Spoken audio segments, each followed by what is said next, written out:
there are usually no signs of prediabetes. In fact, most people don't even know they have it. But with early diagnosis, you can change the outcome and prevent or delay type 2 diabetes. Take action by taking the 1-minute risk test at doihaveprediabetes.org. You might not be able to escape having this song stuck in your head, but you can escape prediabetes. Go to doihaveprediabetes.org today.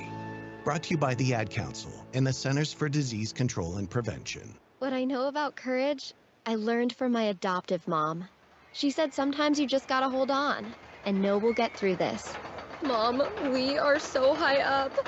Hold my hand. No, you hold my hand. Here we go. Learn about adopting a teen from foster care. You can't imagine the reward. Visit adoptuskids.org to find out more. I learned patience from my adoptive dad. All he had to say was, "Hey, you got this. Just breathe."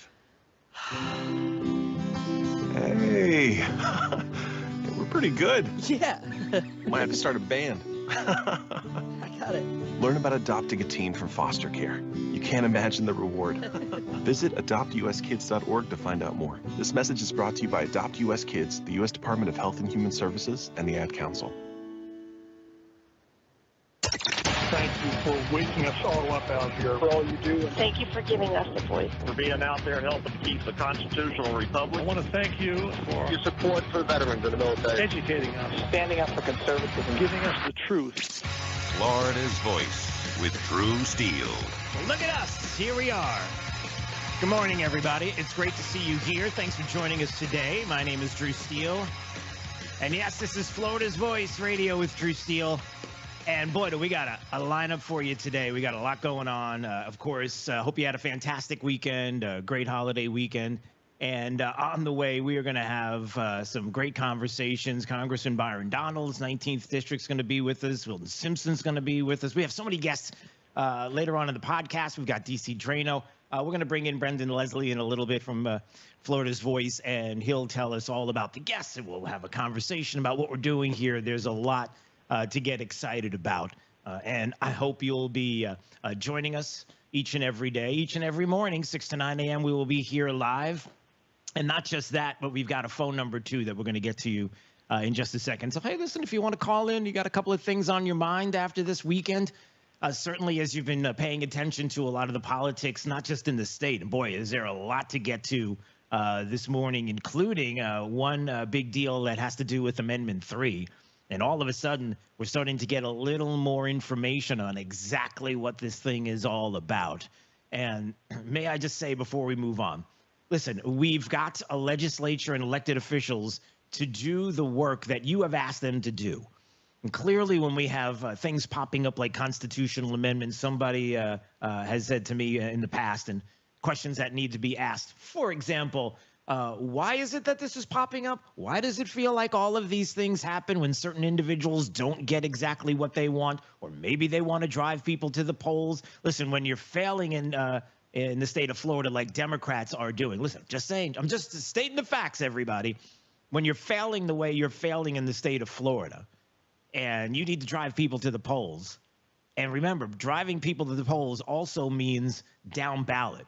Don't forget, if you're thinking to yourself, as I look at what's happening in the state of Florida and whether or not Trump is going to decisively be able to beat Kamala Harris, top of the ticket, and you see that, and you may all have your opinions on that, and you probably are right about how it's going to go. But don't forget, driving people to the polls on constitutional amendments, for example, is not necessarily about the top of the ticket, but don't forget about down ballot. Don't forget about all your local races all across the state that are so important. Always think local, local, local, right?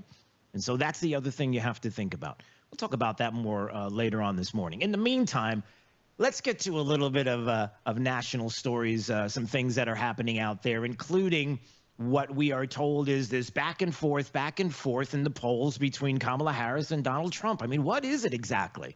What is it that could possibly explain some of the numbers that we are seeing? Some of the latest numbers in the 538 polling, Nate Silver's organization, and what you're seeing day to day. I mean, does it seem odd that September 1st, and you're looking at a state like, let's say, Ohio, where you have Trump up 52 to 43%. That's 9 points in Ohio, and you're feeling, oh, all right, that's pretty good, right?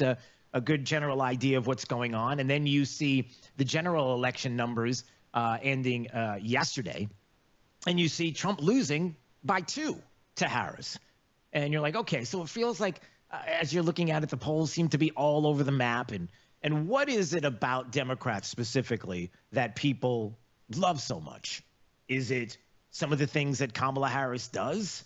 I mean, Kamala Harris and Joe Biden. Yes, Joe Biden was brought back out, everybody. Joe Biden. Not a joke. Yep, that Joe Biden. Joe Biden was brought back out to hang out with Kamala Harris and to hang out with Tim Walz.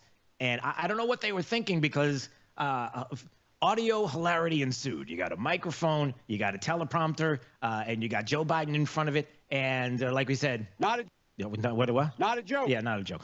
It could get pretty messy. But let me just get to this first. Kamala Harris, who is in Detroit, and I don't understand this whole issue. And maybe somebody can explain this to me. By the way, if you want to call, here's the phone line, 866-588-8303, 866-588-8303. If you want to call and maybe you have a thought on this. So why is it, or how is it? And I wonder if you have friends that do this same thing. So Kamala Harris is in front of a group where she's talking about all the issues that are important to everybody. And for some reason, Kamala Harris's voice changes. It seems like for the left, it's a thing. For Democrats especially, it's a thing.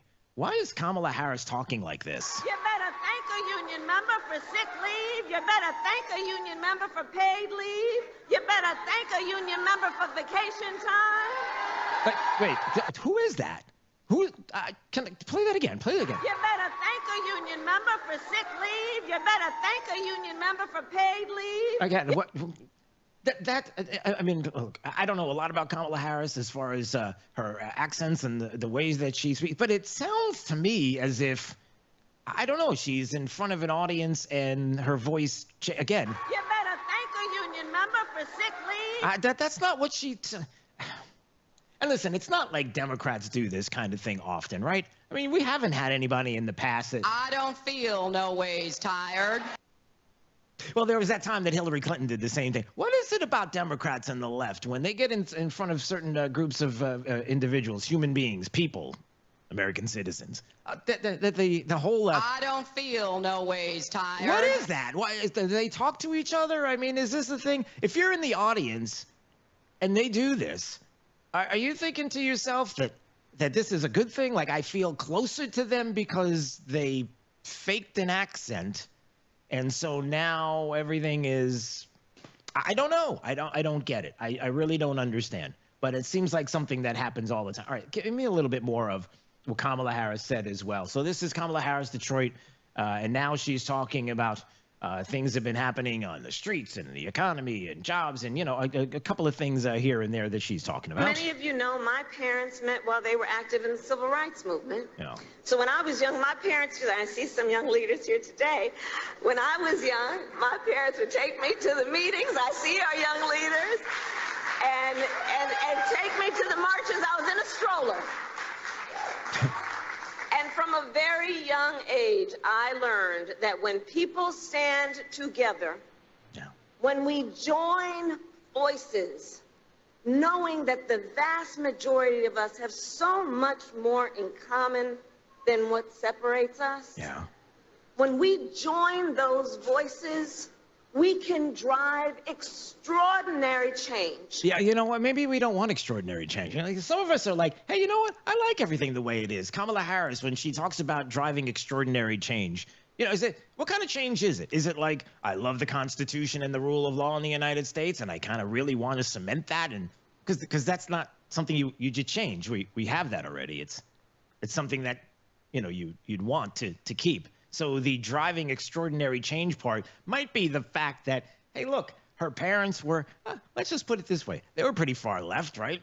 I mean, you have one that's a professor, the father at Stanford, who doesn't seem to want to talk very much about Kamala Harris, and it's odd because He has those left leanings in his past. The mom, who used to bring leftist literature home, it was her uncle that CNN did a whole story on Kamala Harris and her history back in 2019 and 2020, talking about Kamala Harris and how she was raised, and the mom who would bring leftist literature home.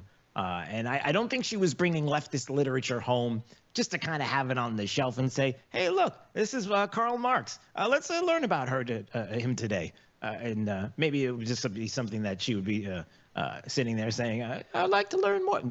Of course it is. Of course they brought it home so that she would be taught all the leftist literature. It's not like she was bringing it home and putting it on a shelf and doing nothing with it.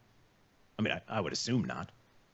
But again, you know, when you look at the polls and you see what is happening and you see and hear about Kamala Harris and out with Joe Biden and Tim Walz and some of the things that they said, we've got more audio coming up in just a little bit. The question becomes, you're plugged in, I'm plugged in. Together, we are paying attention to all the news that's happening and all the headlines, and we're kind of uber focused even over the holiday weekend. I don't know about anybody else, but yesterday perusing my accounts, going to flvoicenews.com, checking out the website, finding out more about the stories here, statewide, of course. And the more you do this, the more you're looking into it and trying to figure out what it is that others see.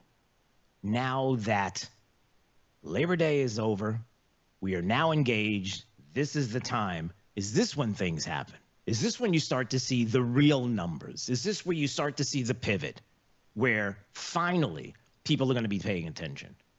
We're connected. We've been connected. But others, the people that have not been so engaged, are they going to start to hear this audio? Are they going to start to hear more of Tim Walz and find out more about stolen valor questions and finding out more about what he was doing in Minnesota at the time and some of the things that he has signed off on? Are we going to find out more about that? And now they will start to be engaged, realize what's going on, and start to pull back and say, yeah, this is not what we want. And hopefully that's coming. So we will see. All right, once again, if you want to call, 866-588-8303. So the phone lines are open. And I believe right now, we're going to bring him in. Why don't we do that right now? All right, ladies and gentlemen, here he is. It is Brendon Leslie, Florida's Voice, flvoicenews.com, of course, the website, and streaming live everywhere. Hello, Brendon. Drew, this is weird. How are you doing? Is it weird? Why is it weird? Why do you feel like this is weird? Man, for years we've been doing our radio hits down in Southwest Florida, and it's just exciting now. You know, your dream. This was your dream to get statewide, so it's finally here. Yeah. So the fact that we're going to be statewide is exciting, and so many people helping to make all of this happen, and people excited to see the growth and what's coming ahead. And I would say, judging by the people that are going to be coming on with us today, and judging by some of the guests that we've have lined up, even this week, I can only imagine there's going to be even more excitement, right? So maybe talk a little bit about some of the people that will be stopping by today. Yeah, there's a bunch of them, and there's a bunch of them for the entire week as well. I mean, you got DC Draino, who's going to be on later today. You got Congressman Byron, the chair of the Republican Party of Florida and Evan Power, the Agriculture Commissioner Wilton Simpson, who seems to be making headlines every other day these days. And it's just so much more. You got Sheriff Grady Judd later in the week, Seth Dillon, Babylon B. You know, there's such a void and a need for radio like this, and it's really cool to see the two Southwest Florida boys team up and bring it to the state, because I've been saying it for years is, you know, if you lose Southwest Florida, you lose Florida. If you lose Florida, you lose the country. And that's how important those two regions, specifically Southwest Florida and the entire state, is to the nation.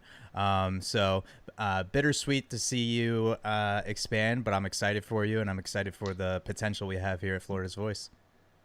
Oh, bittersweet to see me expand. Well, my wife would say I'm expanding a little too much, but that's a whole other story. But the point is, two Southwest Florida boys. I like the way you say two Southwest Florida boys. I'm a Southwest Florida man, if you don't mind. Although I will say this. I don't know if I want to be considered Florida man, because that's kind of a weird thing. And everybody who's in Florida knows that's me. Yeah, that's a weird thing. I'm Florida man. So you're Florida man. Uh-huh. Now, for those that might live outside of the area or just have joined us here in the free state of Florida in the ranks among Floridians, you'll hear the Florida man stories. And some of the Florida man stories, I mean, that's still a thing, right? The Florida man stories. We still have some of those popping up every once in a while. It was like earlier 2000s. I remember when I didn't live in Florida, and you always heard the Florida man stories, and you'd be like, wow, Florida man's crazy. But now it's cool to be a Florida man, because now it just means conservative patriot. I mean, I even got my shirt here with my little Floridas on it. My mom got me this for my birthday. It's a nice shirt. I enjoy it. Is that what that is? Those are like little state of Floridas on there? Uh-huh. Very nice. I do like that. Yeah, it's Roback. Later on, free advertising. Roback, good shirt. By the way, Big D, Derek, is Derek on with us too? Because Big D's producing the show, and I just wanted to make sure he's up there too. What's up, Big D? Hey, we are here right now. We are rolling, boys. Good to see you guys. Okay, good. Now, wait, I was going to ask this quick question, if you don't mind, between the two of you. This weekend, some big college football games. Are you all into college football? No, I am not a college football guy. But Big D. I am also not a college football guy. We did have our fantasy football draft, though, for the NFL. That's what we were hyped about. Okay, fine. I have a question. Maybe somebody else. Maybe I'll ask this question throughout the morning because somebody knows this. So one of the big games that was going on this weekend was the Miami game, right? The Miami Hurricanes who were playing. And I just wanted to read. And so Sports Illustrated had the headline. And I didn't realize this until this morning. So here's the headline from the game that was played, right? The Gators were playing the Hurricanes. So it was a big rivalry, like a lot of people who follow college sports. This is one of the biggest rivalries, if not in the state. And here's the headline from SI. Here it is. 9th year tight end Cam McCormick scores the first Miami touchdown of 24. Did you say 9th? Can I say it again? Ninth year. 9 years at the college? The 26-year-old kicked off the 24 season with a score against Florida. What is he doing? One class a year? I don't know. How do you do that? The ninth year. That's right. The 9th year of eligibility between a redshirt year and multiple serious injuries. He extended his college career far beyond the standard 4 years. So I just saw that. I said, well, one of you guys have to know this, but apparently neither one of you knows. Yeah, you know, I know about the game. Derek and I went to college together, and we didn't go to like a big football college. We didn't even have a football team in our college. It was hockey that was big there. So I think that's kind of why I just fell out of it. But you know what? It's my dream to have a son and a little Florida boy, and I hope that Florida boy, soon to be Florida man, goes to either UF or Seminole. I would love it. There you go. How about you, Derek?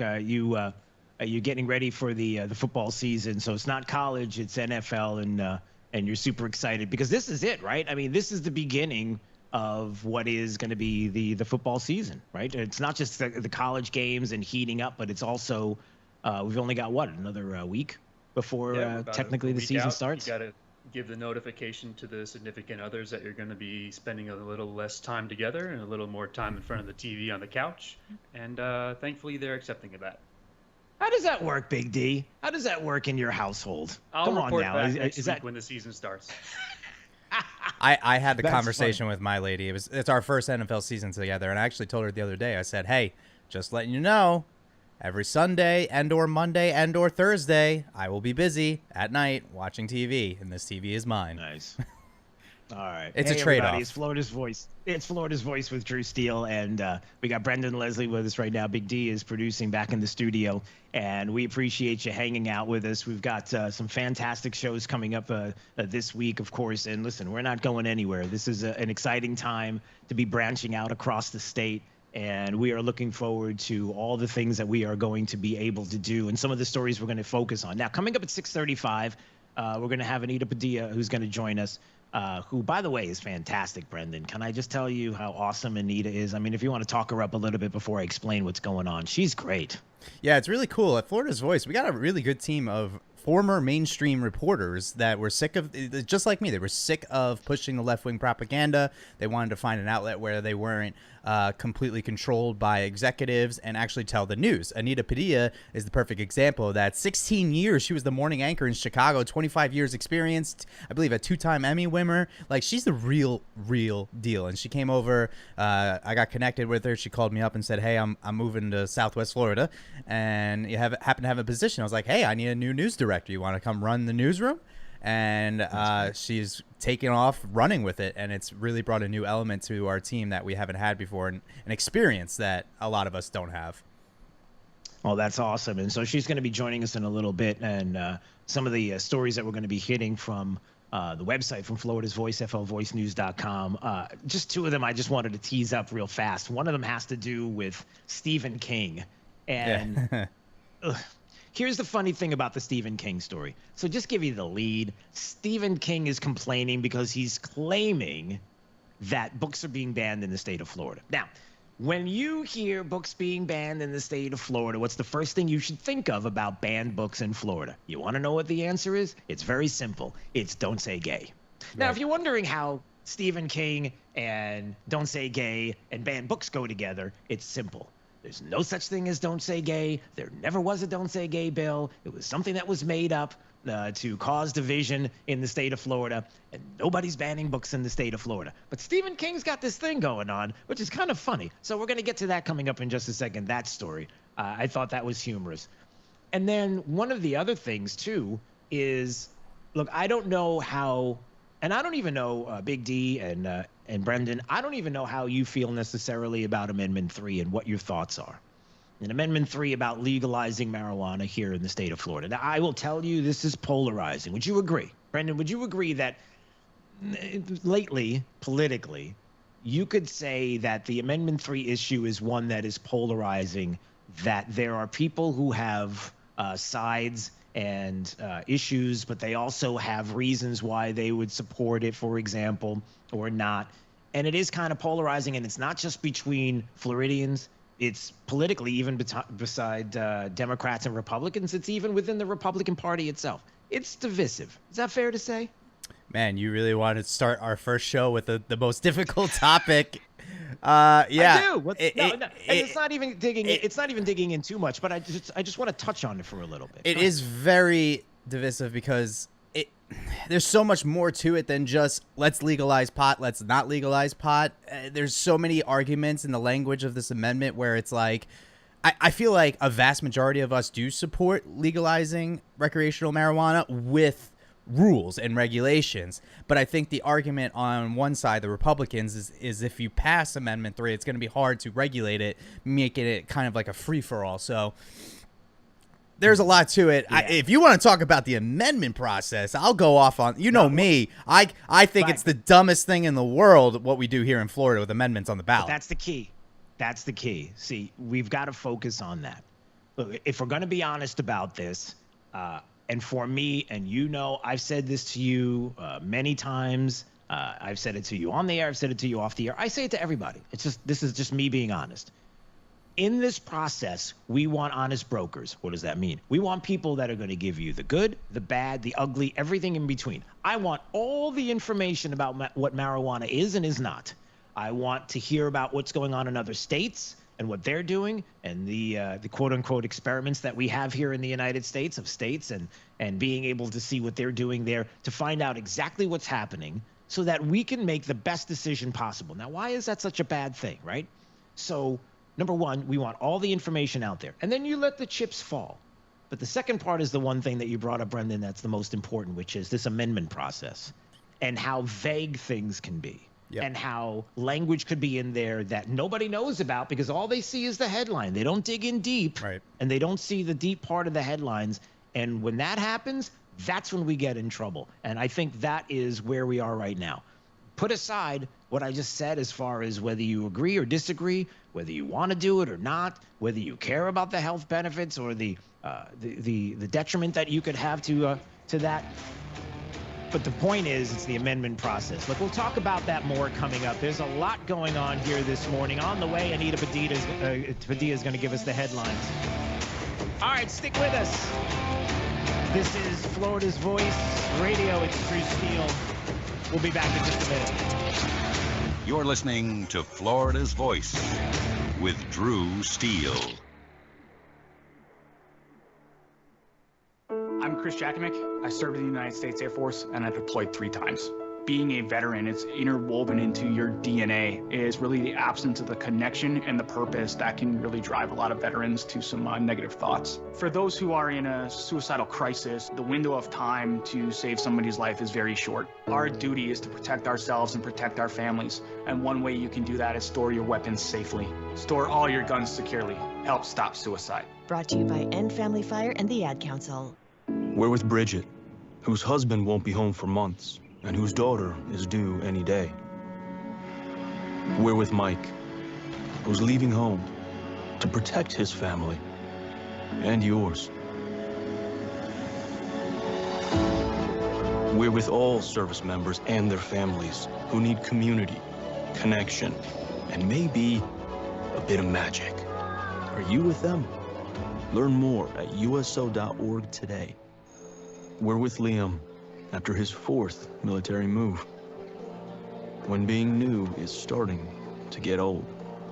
We're with Tara during the holidays, when she misses home the most. We're with all service members and their families who need connection, comfort, and a home away from home. Are you with them? Learn more at uso.org today. What I know about courage, I learned from my adoptive mom. She said sometimes you just gotta hold on, and know we'll get through this. Mom, we are so high up. Hold my hand. No, you hold my hand. Here we go. Learn about adopting a teen from foster care. You can't imagine the reward. Visit adoptuskids.org to find out more. I learned patience from my adoptive dad. All he had to say was, "Hey, you got this. Just breathe." Hey, we're pretty good. Yeah. Might have to start a band. I got it. Learn about adopting a teen from foster care. You can't imagine the reward. Visit adoptuskids.org to find out more. This message is brought to you by Adopt US Kids, the U.S. Department of Health and Human Services, and the Ad Council. You can't escape a traffic jam. Know what else you can't escape? Seasonal allergies. And you might think you can avoid that coffee stain until... Oh, really? You can't escape a lot of things in life, but you can escape prediabetes.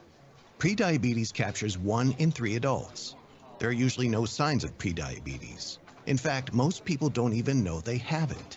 But with early diagnosis, you can change the outcome and prevent or delay type 2 diabetes. Take action by taking the 1-minute risk test at doihaveprediabetes.org.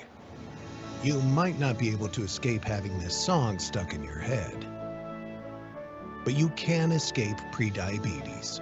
Go to doihaveprediabetes.org today. Brought to you by the Ad Council and the Centers for Disease Control and Prevention. Hi, I'm Ryan Blaney, a 3rd-generation race car driver, and we dedicate a lot of our time to going as fast as possible. My grandpa Lou is the reason why my dad and I started racing, and I'm really proud to follow in his tracks. But when my grandpa was diagnosed with Alzheimer's, it was a very unexpected bump in the road for us. I've learned a lot on this journey with my grandpa Lou, and the memories of my grandpa will always be with me. And in our family, we're used to getting involved, and I encourage you to do the same, especially when it comes to caring for your loved ones. When I think about Alzheimer's and the impact it had on my family, I recognize that losing a race isn't such a bad day after all. It's important to notice if older family members are acting differently, experiencing problems with their memory, or having trouble with routine tasks. Talking about Alzheimer's can be really tough, but if you notice something, have a conversation with your loved one. Encourage them to see a doctor or offer to go with them. Early detection of Alzheimer's can give your family time to explore support services, make a plan for the future, and access available treatments. If you or your family are noticing changes, it could be Alzheimer's. Talk about seeing a doctor together. To some, the sound of a baby babbling doesn't mean much, but that's not true. They're testing out vowels and consonants and trying different sounds. And by 12 months, their babbling is beginning to take on meaning, especially if there's no babbling at all. Little to no babbling by 12 months or later is just one of the possible signs of autism in children. Learn more at autismspeaks.org. Hey, it's Drew Steele with a game-changing offer for those ready to master their retirement journey. Look, we're going to navigate unpredictable waters in 24. An election year marked by financial uncertainty. It's crucial. You've got to have expert guidance. That's where my good friend Alfie Townsend comes in. The Southwest Florida certified financial planner professional. Alfie brings unparalleled experience and insight to the table. His latest book, Making Waves in Retirement, it's not just a guide. It's your strategic compass for navigating the financial seas with confidence. Look, with decades of experience, Alfie has created a powerful roadmap. It'll help you chart your course and make meaningful waves in your retirement. And for a limited time, you can get your hands on this book free. That's right, no cost. The book is more than just a collection of stories. It's a blueprint for achieving a prosperous and fulfilling retirement. So don't miss out. Text book to 239-747-1080 right now. It's book to 239-747-1080 and claim your free copy today. Let's make 24 the year you confidently steer towards a brighter financial future. Text book to 239-747-1080.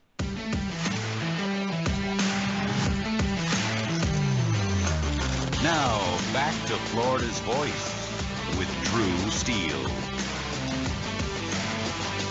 Well, good morning, everybody. We're so glad you're joining us. This show is live. We are hanging out with you today, and anytime you want to call, 866-588-8303. The phone lines are open, 866-588-8303. You can join us. We would love to have you as part of the program, Florida's Voice Radio with Drew Steele, and I promise you that we are going to deliver. We're going to deliver national headlines, a lot of statewide headlines. There's always a lot going on that you don't want to miss, especially in an election year like we're in right now. How important is it to make sure we are focused on everything that's happening across the state? And that's why we got to hit some of those headlines right now at the top of the news. Top of the news, Florida's headlines.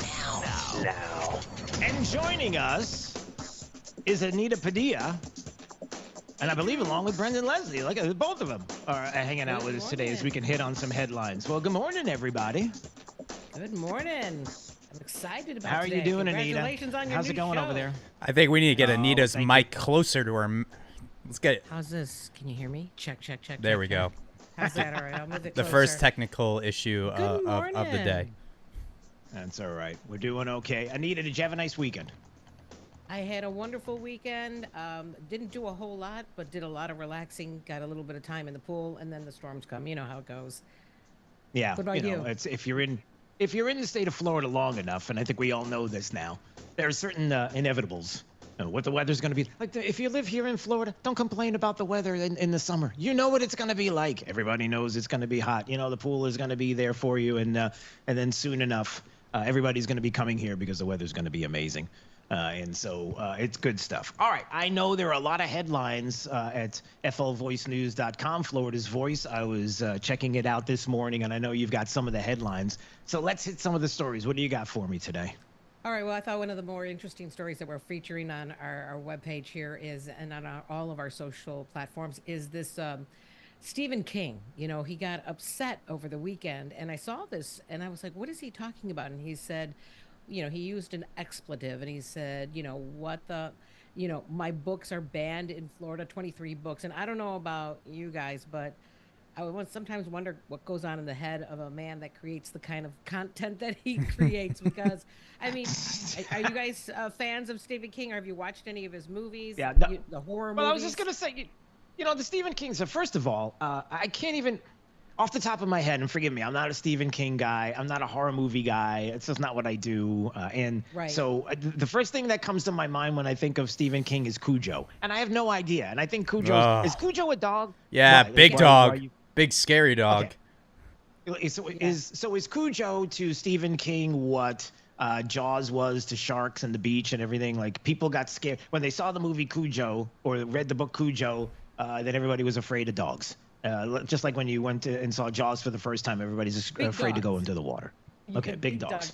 Exactly. Now you got Stephen King, and you have Stephen King who now is doing, like we described before the break, is doing what everybody on the left seems to do. Okay, Stephen King, we get it. You want to complain about the state of Florida. We're pretty confident you want to complain about the state of Florida. Why? Because we're awesome. And because you're not. And because we've got very few Democrats in this state that are doing anything. And we can maybe get to that later on this morning as well, politically. but stop it. Stop with the lies. Nobody's banning books. Nobody's doing that in the state. It's just like there's no don't say gay bill. Stop doing that, right? Exactly. Well, it turns out his publisher, HarperCollins, they're filing a lawsuit along with a bunch of other publishers because they say that House Bill 1069 is too restrictive and that it's censorship, basically. We reached out to the Department of Education yesterday, and they responded over the weekend, which, this must have set them off. But they said this is just a publicity stunt. There's nothing going on with their banned books. This is a stunt. There are no books banned in Florida. Sexually explicit material and instruction are not suitable for schools. So some of the material and some of the stories or that he's told or books, they may not be available in the schools, but no books have been banned in Florida. In fact, what's interesting though, Drew, is that 26,000 people commented on his post, 26,000 comments, and he was getting slammed by people from across the country saying that, you're creating something out of nothing. Someone even posted pictures of all of his books, an entire section taking up. Good. So even Evan Power just, came on and said, this is ridiculous. I bet I can buy all of your books at the local bookstore. So, he kind of got slammed, but we'll see what happens with this lawsuit. Right. The issue obviously becomes with the book banning and what the left has been saying about what we're doing here in the state. And for those that know, and listen, maybe you don't know what's going on here. The fact is that a lot of the books that are in schools are being put in appropriate places, taking away from the youngsters, the youths, if you will, the youths of America. Did you say youths? I did. I said youths.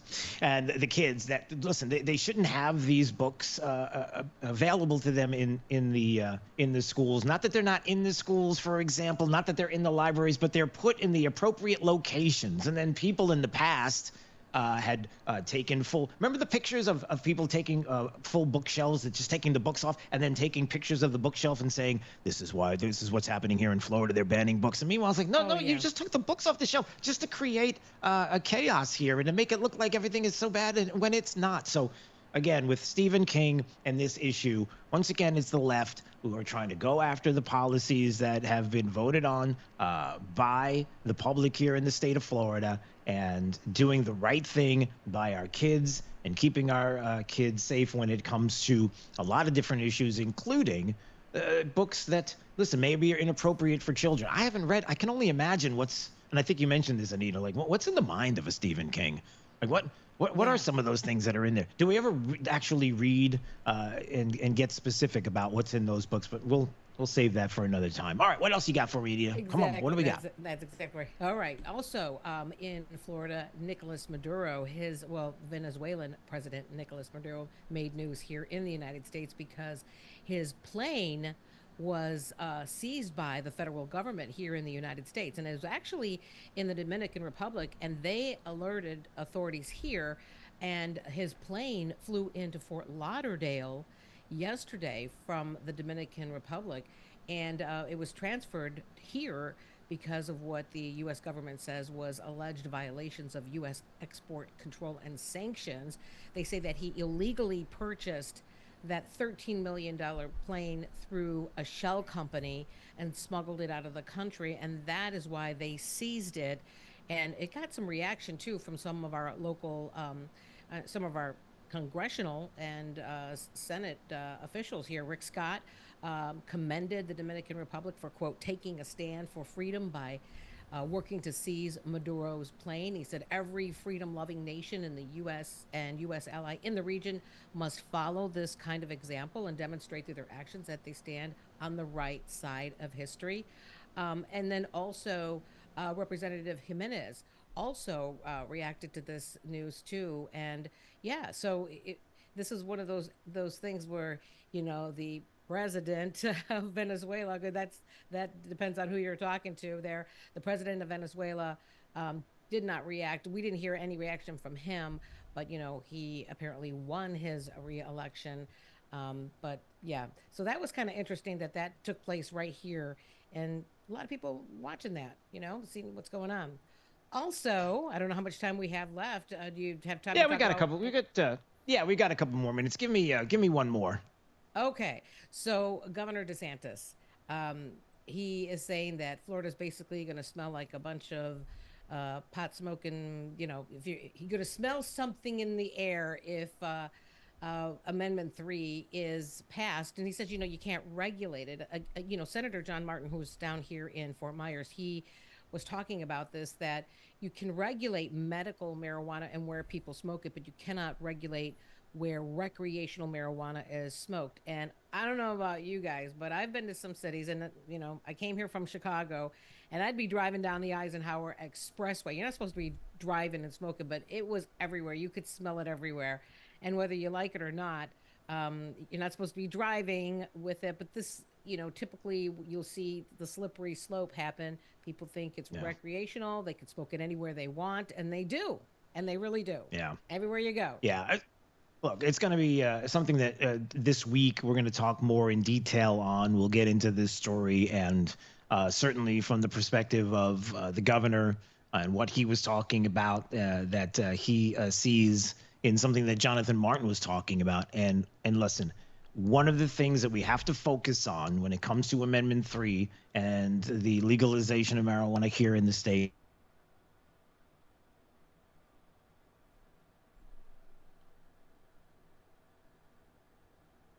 focusing on only something that would be suggested. All you need is the headline, and everything else will work its way out. And the situation, to be quite honest, is that's where you get in trouble. When you start to trust people who are putting together amendments and the language that's in there as if everything's going to be fine. Don't you worry about it. It's just about this one line. So you come to find out, you read in the details.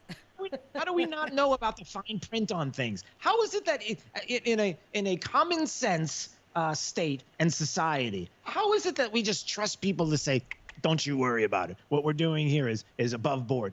All this fine print that's in there, it's like when you sign up for something and you have all that fine print, and it's like, no, you're not going to read through all this. Just skip right through it and go to the agree. You know how sometimes when you do that, you'll sign up for something. I did that not too long ago for the health club. Yes.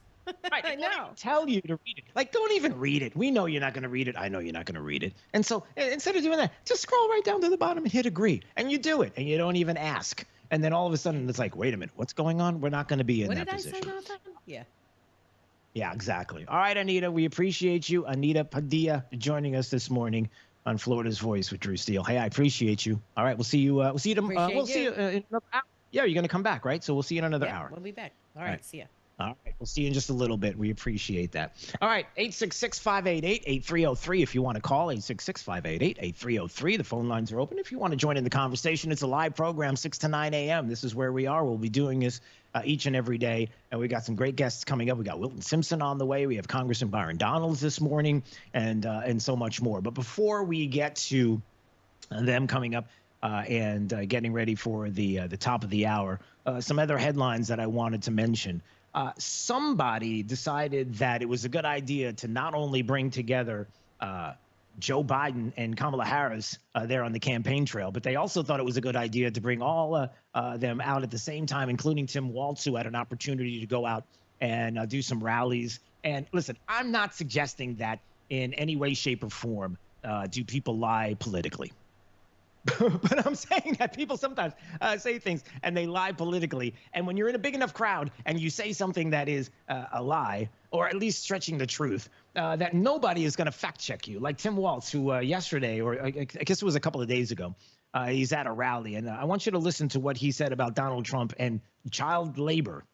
What? Somebody said, what's next? Child labor? Hell yeah, it's in there. That's what they've got in there. You see states doing that. Putting our children at risk, that's what they'll do. They'll do. Okay, so I guess what he's talking about and they're referencing is the Trump agenda, and they keep going to this Project 2025, and they keep talking about this, evil Republicans and evil Trump and anything they can do to make him sound evil. So there is Tim Walz, who's claiming that the president wants forced child labor. And, a couple of things come to mind. It was Greg Price on X who was bringing this up on his account. Two things. Number one, that all of it's a lie. I mean, I don't know what's going on with child labor and what Trump would be doing in allowing it. But it's kind of rich coming from a party and a White House and a czar border czar. I know we're not allowed to call Kamala Harris anything like a border czar because apparently she was never told that she had to do anything at the border. Nothing to worry about here. And nobody believes that. Everybody knows she was the border czar. You know, since Kamala Harris has been vice president, the administration has lost. Hey, did you all know this? 325,000 illegal migrant children to human traffickers at the border. You know, I hate to bring that up, but I think it's something important to talk about because these are the kind of things that nobody wants to describe or talk about or bring up that's happening right now in our country at this moment. So there's Tim Walz, who goes to this rally in Milwaukee talking about forced child labor. How about what the administration is doing right now, right? We can talk about that more coming up. It is Florida's Voice. My name is Drew Steele. We are here live 6 to 9 a.m. every morning. Stay with us. We've got more coming up. You're listening to Florida's Voice with Drew Steele. Babes, what are you doing? What? I'm just mowing the lawn. No, it's blazing hot and dry out here. Don't you remember? Smokey Bear says. Avoid using power equipment when it's windy or dry. Where'd you learn this? Oh, it's on SmokeyBear.com with many other wildfire prevention tips. Right. Thanks, honey bear. Because remember, only you can prevent wildfires. Brought to you by the USDA Forest Service, your state forester, and the Ad Council. All right, son. Time to put out this campfire. Dad, we learned about this in school. Oh, did you now? Okay. What's first? Smokey Bear said to. First drown it with a bucket of water, then stir it with a shovel. Wow. You sound just like him. Then he said. If it's still warm, then do it again. Where can I learn all this? It's all on SmokeyBear.com with other wildfire prevention tips, because only you can prevent wildfires. Brought to you by the USDA Forest Service, your state forester, and the Ad Council. Are you prepared for an emergency or disaster? Because it's not a matter of if, but when. Don't find yourself saying, I'll trust water bottles and a flashlight to save the day, but I'll be proved wrong. With a tornado approaching, I'll realize that I like a wheelchair-accessible shelter. When the floodwaters rise, I'll be up in the attic with 20 cans of beans. It's a recipe for disaster. let's prepare so we all have a better story to tell. Get started at ready.gov/olderadults. Brought to you by FEMA and the Ad Council. Are you prepared for an emergency or disaster? Because it's not a matter of if, but when. Don't find yourself saying, when the storm rolls in, my time to find a pet-friendly evacuation center will have run out. The scorching heat wave will leave me powerless to cool my insulin. I'll face a hurricane without meds. Now that's a tough pill to swallow. Let's prepare so we all have a better story to tell. Get started at ready.gov/olderadults. Brought to you by FEMA and the Ad Council. Hi, I'm Ryan Blaney, a third-generation race car driver, and we dedicate a lot of our time to going as fast as possible. My grandpa Lou is the reason why my dad and I started racing, and I'm really proud to follow in his tracks. But when my grandpa was diagnosed with Alzheimer's, it was a very unexpected bump in the road for us. I've learned a lot on this journey with my grandpa Lou, and the memories of my grandpa will always be with me. And in our family, we're used to getting involved, and I encourage you to do the same, especially when it comes to caring for your loved ones. When I think about Alzheimer's and the impact it had on my family, I recognize that losing a race isn't such a bad day after all. It's important to notice if older family members are acting differently, experiencing problems with their memory, or having trouble with routine tasks. Talking about Alzheimer's can be really tough, but if you notice something, have a conversation with your loved one. Encourage them to see a doctor or offer to go with them. Early detection of Alzheimer's can give your family time to explore support services, make a plan for the future, and access available treatments. If you or your family are noticing changes, it could be Alzheimer's. Talk about seeing a doctor together. We're with Bridget, whose husband won't be home for months, and whose daughter is due any day. We're with Mike, who's leaving home to protect his family and yours. We're with all service members and their families who need community, connection, and maybe a bit of magic. Are you with them? Learn more at uso.org today. We're with Liam after his 4th military move, when being new is starting to get old. We're with Tara during the holidays, when she misses home the most. We're with all service members and their families who need connection, comfort, and a home away from home. Are you with them? Learn more at uso.org today.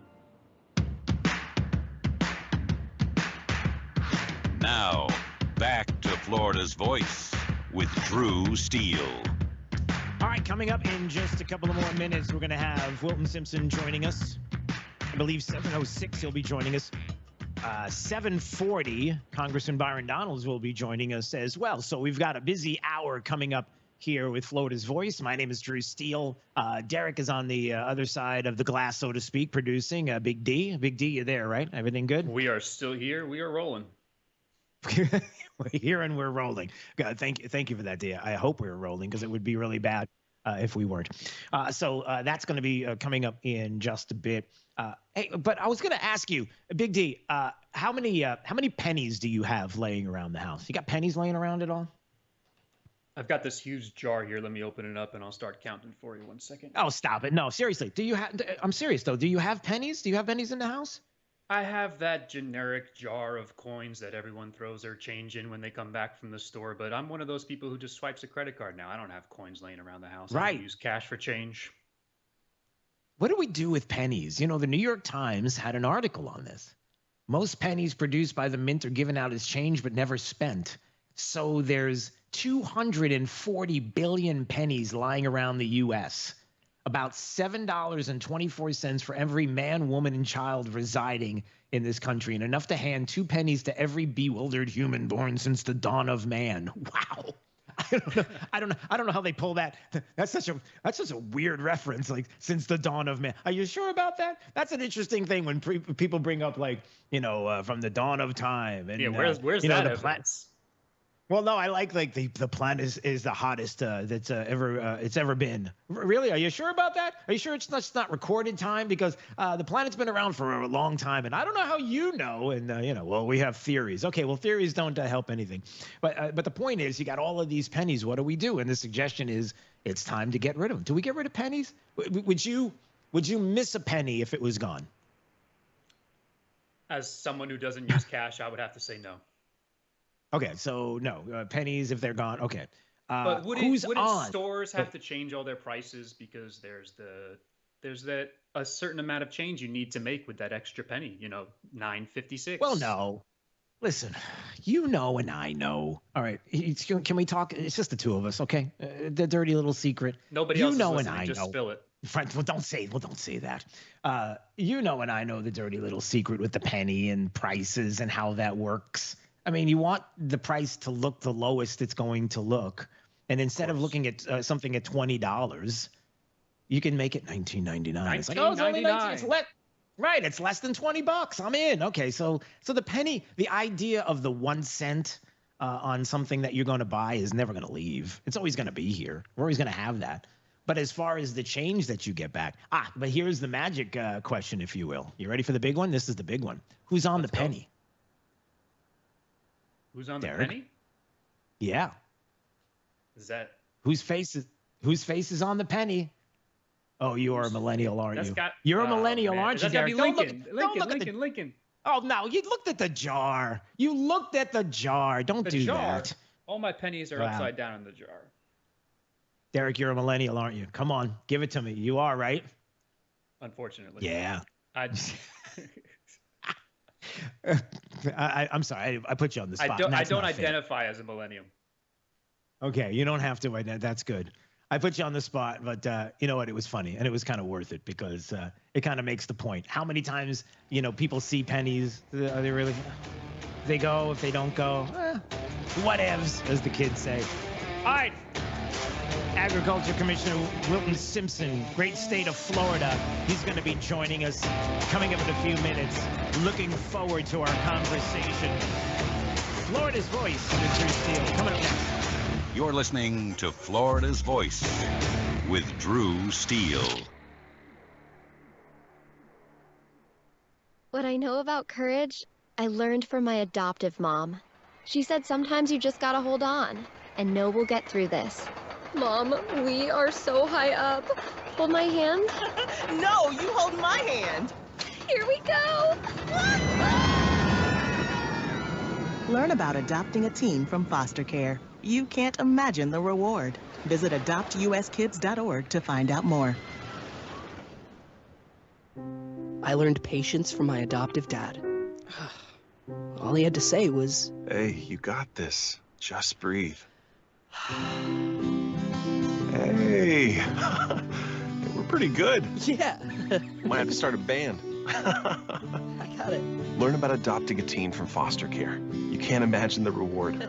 Visit adoptuskids.org to find out more. This message is brought to you by Adopt US Kids, the U.S. Department of Health and Human Services, and the Ad Council.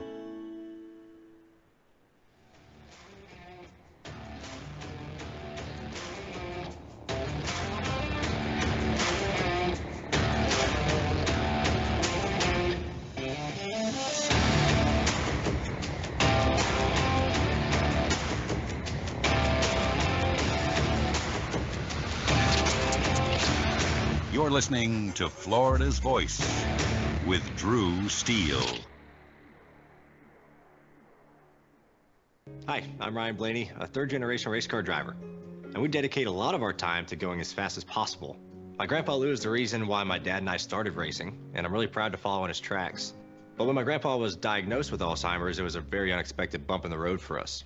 I've learned a lot on this journey with my grandpa Lou, and the memories of my grandpa will always be with me. And in our family, we're used to getting involved, and I encourage you to do the same, especially when it comes to caring for your loved ones. When I think about Alzheimer's and the impact it had on my family, I recognize that losing a race isn't such a bad day after all. It's important to notice if older family members are acting differently, experiencing problems with their memory, or having trouble with routine tasks. Talking about Alzheimer's can be really tough, but if you notice something, have a conversation with your loved one. Encourage them to see a doctor or offer to go with them. Early detection of Alzheimer's can give your family time to explore support services, make a plan for the future, and access available treatments. If you or your family are noticing changes, it could be Alzheimer's. Talk about seeing a doctor together. Uh-oh, Brad's buzzed. Oh, yeah? Yeah, he's starting with the woots. And now a speech. I just want to say that friendship is about heart and brain. Who's with me? Good thing is, he knows when he's buzzed. And my brain is saying, when it's time to go home, somebody call me a ride. Love that guy. Me too. Know your buzzed warning signs? Call for a ride when it's time to go home. Buzz driving is drunk driving. A message from NHTSA and the Ad Council.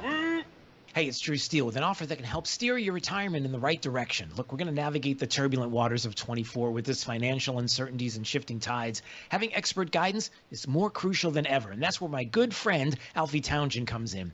As Southwest Florida's certified financial planner professional, Alfie brings expert knowledge and insight. His latest book, Making Waves in Retirement, isn't just a guide. It's your navigational compass for mastering the financial seas. With decades of experience, Alfie has crafted a powerful roadmap to help you chart your course and make impactful waves in your retirement.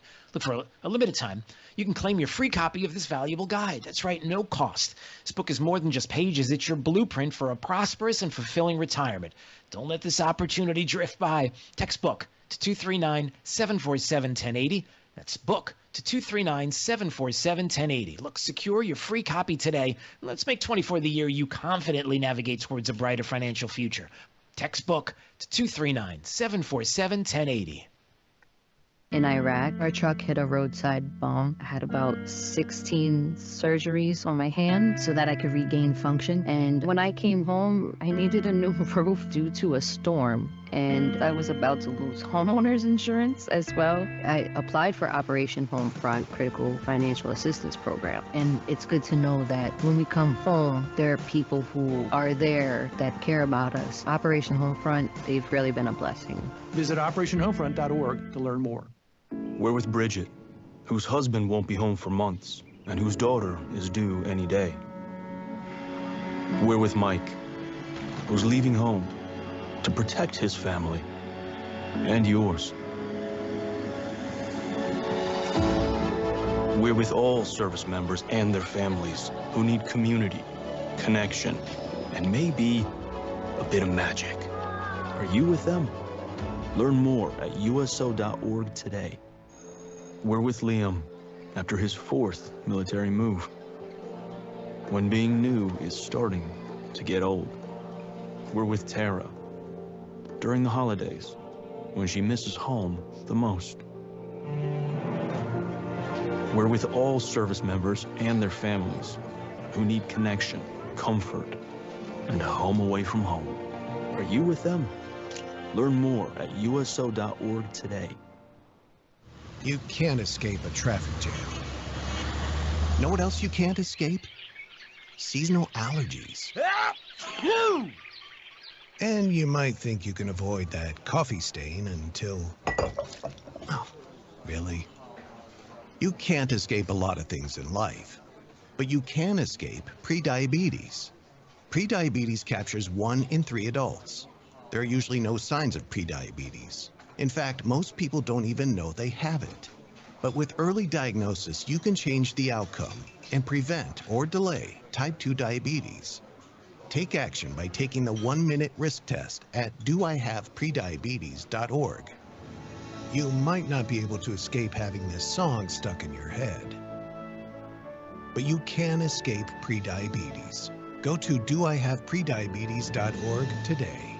Brought to you by the Ad Council and the Centers for Disease Control and Prevention. What I know about courage, I learned from my adoptive mom.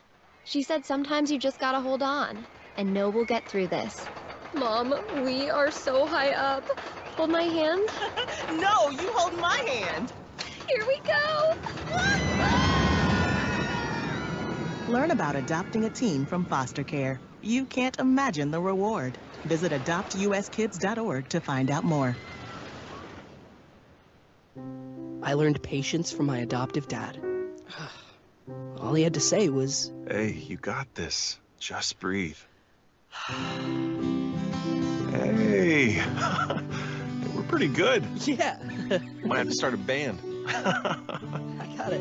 Learn about adopting a teen from foster care. You can't imagine the reward. Visit adoptuskids.org to find out more. This message is brought to you by Adopt US Kids, the U.S. Department of Health and Human Services, and the Ad Council. Thank you for waking us all up out here, for all you do. Thank you for giving us a voice. For being out there helping keep the constitutional republic. I want to thank you for Your support for veterans in the military. educating us, Standing up for conservatism. giving us the truth. Florida's Voice with Drew Steele. Well, good morning, everybody. So glad you are joining us today. Great to see you here. My name is Drew Steele. This is Florida's Voice Radio with Drew Steele. Anytime you want to call, it's a live program, 866-588-8303, 866-588-8303. You are welcome to join us anytime you would like. Coming up, a very busy morning on the way. We've got a lot of great guests later on this morning. We'll be talking with Congressman Byron Donalds. We've got a conversation with Corey Simon. We've got a conversation happening later on in the podcast after 9 a.m., with DC Draino. I mean, it's a busy day, and a thank you to everybody who has helped to make this happen. Florida's Voice Radio. Listen, we are statewide, and it's a great thing because now more than ever, everyone understands how important it is to keep a focus on Florida. You know, and I know that Florida is the epicenter of politics in the country. You may not think that's the case, but trust me when I tell you. And the reason why is simple, because there are plenty of states that are out there that, well, of course, would love to be us, and for good reason. But not just that. There are plenty of states that are out there that would love to see our demise because we are governed well, because we have great legislators here in the state. We have people who pay attention. They understand how important it is to have good Republicans, good conservatives, good people who understand what it means to legislate well, and by example, doing the things that need to be done and then getting the results. That's a key. Don't forget about that. Don't ever let that one pass you by. It's all about the results. And how many people continue to come to the state of Florida as opposed to those that are leaving. And we know the numbers. We know how many people have been coming to the state. The reasons why is tangible, right? All of that is what you see each and every day from our legislature, from the governor, from those that are our elected officials doing the right thing. And like I said, people would love to see our demise. And that's when they come up with ridiculous things like don't say gay bills, and Stephen King recently, who says we're banning books. We're not banning books. We're not doing any of the things that the left keeps talking about, because once again, that language is all about chipping away at the foundation that we've built in this state. And it's solid. And so we're going to continue that. And I'm looking forward to having your voice and this voice, Florida's voice, across the state of Florida, and the opportunity to talk about all of these issues. And have great people to come in to have the conversation about all of this as well. And right now, I think we're ready to bring in the Agriculture Commissioner of the great state of Florida. It's Wilton Simpson joining us this morning on Florida's Voice. Good morning, sir. How are you? Good morning, Drew. I'm doing great. Good morning. It's great to see you. And, you know, as we're talking about the great state of Florida and how many people outside of the state, right, would love to see our demise, would love to see things go wrong in this state. But boy, do we have some patriots here. And I know that you had a chance to hang out with some, I'm sure, over the weekend and see for yourself, you know, people who believe in America first and people who obviously believe in the greatness of not only the country, but of the state. That's right. You know, and to go back a few years now, you know, during COVID, I was a Senate president, obviously 2020 to 22, when a lot of the bills you're talking about were happening. And you're exactly right. The Don't Say Gay bill is a 4-page bill. You can read it in just a few minutes. It basically says you can't teach pornography to kindergartners, first, second, and third graders. And it's amazing how the left spun it to be something that it wasn't. And it's really, you know, that's one example. And when you think about the fiscal health of the state of Florida, and you think about $20 billion of reserves, you think about in the last 15 years, you know, we've cut our debt in more than half, from $30 billion in 2010. Today, we have less than $15 billion. Think about a government that does that. The state of New York has 3.5 million less people than we do. They have over $160 billion of debt. So when you think about our fiscal balance sheet with low debt, lowest taxes per capita in the country, that's why people are moving here $1,000 a day to start a family, to start a business. And again, if you go back 40 or 50 years, Florida was known. We would have all of our northern friends come down every winter and stay. We were a vacation spot, and it was all about Disney and beaches. We still have Disney and we still have beaches, but we also have the best business climate in the country. We have the best balance sheet of any state in the country. We have the best education system 7 years in a row by World News Report anywhere in the country. And so that's going to continue the prosperity here in the state of Florida. And we're very, very proud of that record. Yeah, you know, a couple of things come to mind in what you're saying. The first thing is, you know, you bring up states like New York, and, you know, you continue to marvel at how people keep electing individuals to represent them who do anything and everything against their best interest. It blows my mind how they continue to do it. And it only takes a visit to the state of Florida to realize, hey, wait a second, I don't have to do this. And unfortunately for them, there's such control by the left in those states that they don't have enough juice, if you will, to be able to change things. And what happens? Instead of staying, they come here, they come to us and understand all the things and the realizations that they've always had, and maybe something that was just discovered. It's always amazed me how the left votes and how they continue to do this and to be taken that way. I'm talking about the public, and that's the importance of being involved, right? And really plugging into, you know, whether it's this show, which we are going to do each and every day live, and, you know, we're going to focus certainly on national, but Florida politics as well, because it's so important that we continue to, as you just did, send that message out to people who are listening. Look, we are statewide, but we're global, so people are going to have the chance to hear you and hear that message, right? And how you can be someplace where it's different, where you don't have to be subject to the onerous taxes and all the things that take away from what is, quite frankly, the American dream. The Biden economics, Harris economics has destroyed the American dream for most Americans in this country. Yep. And think Absolutely. about, you mentioned paying taxes. If you lived in the state of New York, you would be amongst 19.5 million people. This year, their budget is going to be around $250 billion. That's how much taxes they extract from their population to run a state. In the free state of Florida, it's about $115 billion, way less than half of the budget of New York. And so what do you get for that in the state of Florida? Again, according to World News Report, you get the best university and college system 7 years in a row. You get school choice for anybody in this state. We had the largest expansion of school choice in the history of the country over the last 3 or 4 years. So as a parent in the state of Florida, you are in charge of raising your children, you're paying a low tax, and you're getting the best education systems. And, when you think about education, when you think about our road infrastructure, over $15 billion a year spent on roads here in Florida. Our environment, we're spending billions of dollars annually repairing our Everglades, repairing our spring sheds, making sure that we remain the free state of Florida. And it's very important.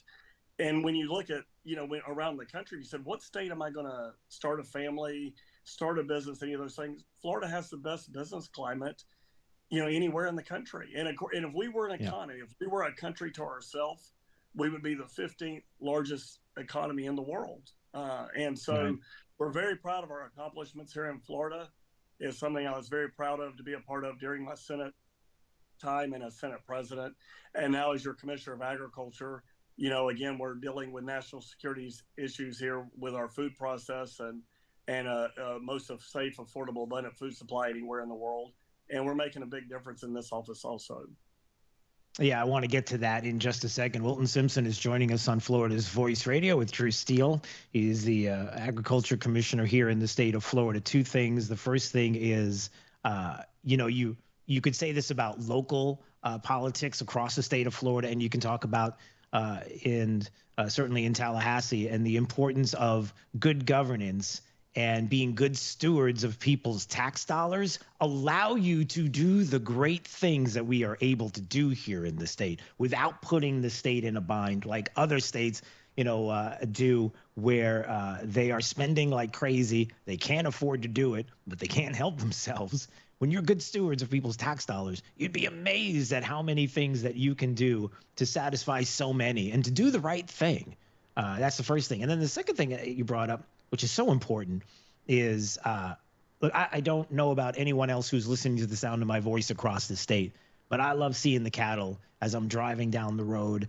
Certainly farmers, ranchers, people that are here in the state, and how important it is. And we've talked about this many times, the two of us, about the food supply here.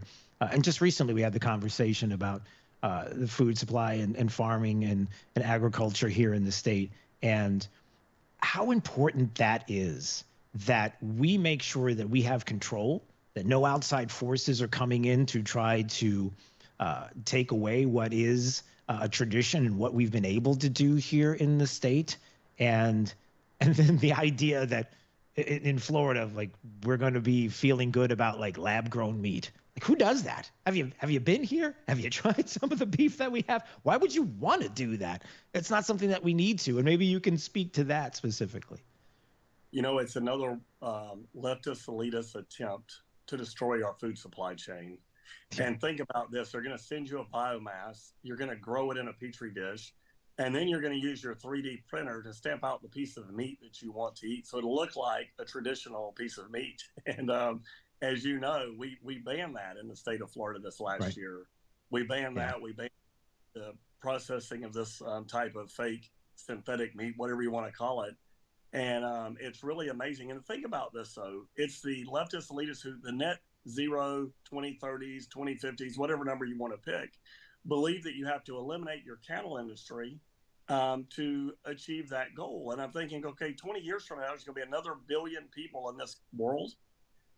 We just need to pick which percentage of us, which country are we going to let everybody starve to death in? Because they want to destroy our food supply at the same time the population is going up. And so when you think about it, your beef industry, your cattle industry in this state provide this green space. It provides the aquifer recharge in this state. And think about the wildlife corridor. As Senate President, it was my top priority, one of my top priorities, to pass the Wildlife Corridor Act. And we passed that act. And then to protect that, we protect that space. And what is the wildlife corridor? Google a map of the state of Florida tonight. For nighttime, you'll see all the beautiful lights. Everywhere it's dark on that map is the wildlife corridor. Everywhere it's dark is where animals traverse the state. We recharge our aquifer in this state, and we grow our food in that part of the state. And so it's very important that we protect that area of the state. We have a rural and family lands program here at the Department of Agriculture that buys development rights from farmers. And 90+% of the development rights we buy are within that area. And so when you think about the state of Florida and the state of agriculture and talking about it, a lot of folks don't realize how much of a national security issue agriculture is. 80% of the vegetables in the wintertime in the United States of America are grown in the state of Florida.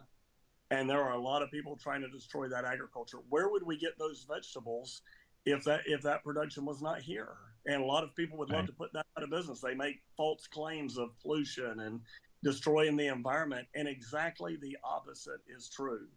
And so we're very proud of our record here in the state of Florida on agriculture. We've made a lot of strides over the last decade, but we've always been a pro-agriculture state. But we have a lot of enemies, not only in this state, but around this world, that want to put us out of business.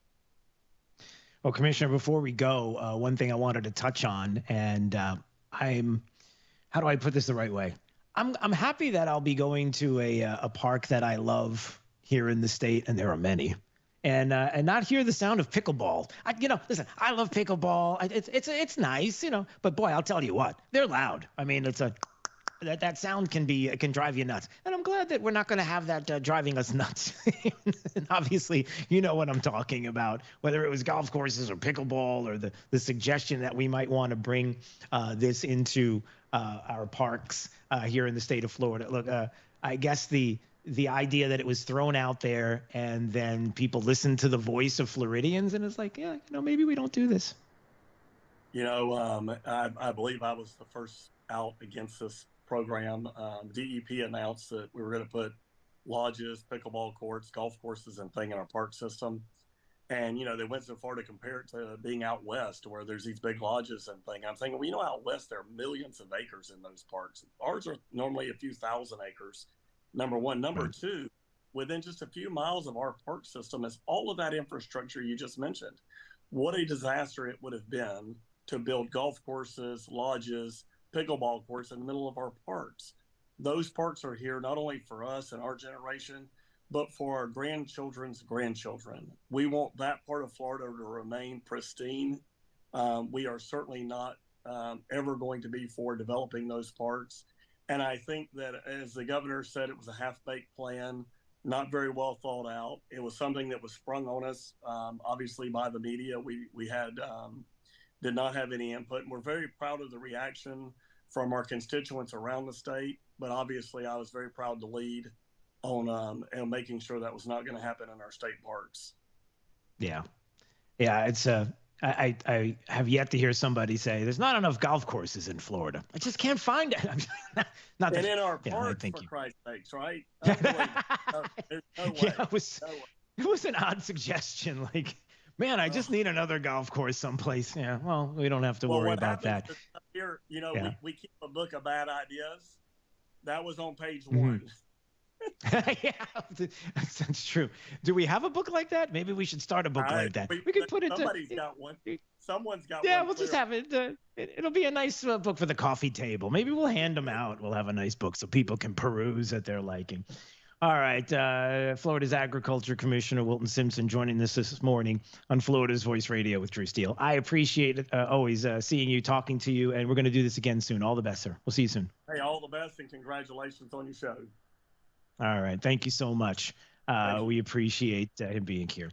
All right. 866-588-8303. It is a live program, so if you want to call in, 866-588-8303. Coming up, Anita Padilla is going to join us from the flvoicenews.com, Florida's Voice newsroom, and we'll talk a little bit about some of the headlines that are out there right now. But I did want to mention this story because look, the lead here in this story of what we're about to talk about is you can't keep doing this. You can't keep lying to the American people about what is going on with issues that they see right in front of their face. You can't keep doing this in the media. That has to stop. And so when NBC has to issue a correction because one of their hosts makes a false claim, that's kind of a big deal. You know, the whole Arlington National Cemetery issue and the families of the soldiers killed in Afghanistan during this Biden administration withdrawal that took place of forces. Everybody knew and saw exactly what was going on that day. They know about the service members that were killed, and we know that families asked the former President Trump to be there at Arlington. And what about Biden and Kamala Harris? Did they even bother to make a call or show up or do anything? And you had Tom Cotton, Senator Tom Cotton, who was a guest on Meet the Press over the weekend. And this is important, and I don't want you to miss the takeaway here. The takeaway is you can't do this. You can't lie about what has gone on because you're going to get caught, and then you're ultimately going to have to apologize. And what does that do? That means that there are certain news organizations that can't be trusted. You ask us for your trust, but yet you're not delivering it. So here's Senator Tom Cotton, who is making the case that, again, for the millionth time, the former President Trump was invited to Arlington. He was invited by the families. They wanted to take a photo with him there. They wanted him to be there. And the Biden and Vice President Harris, the administration, individually, the two of them were invited. They didn't show.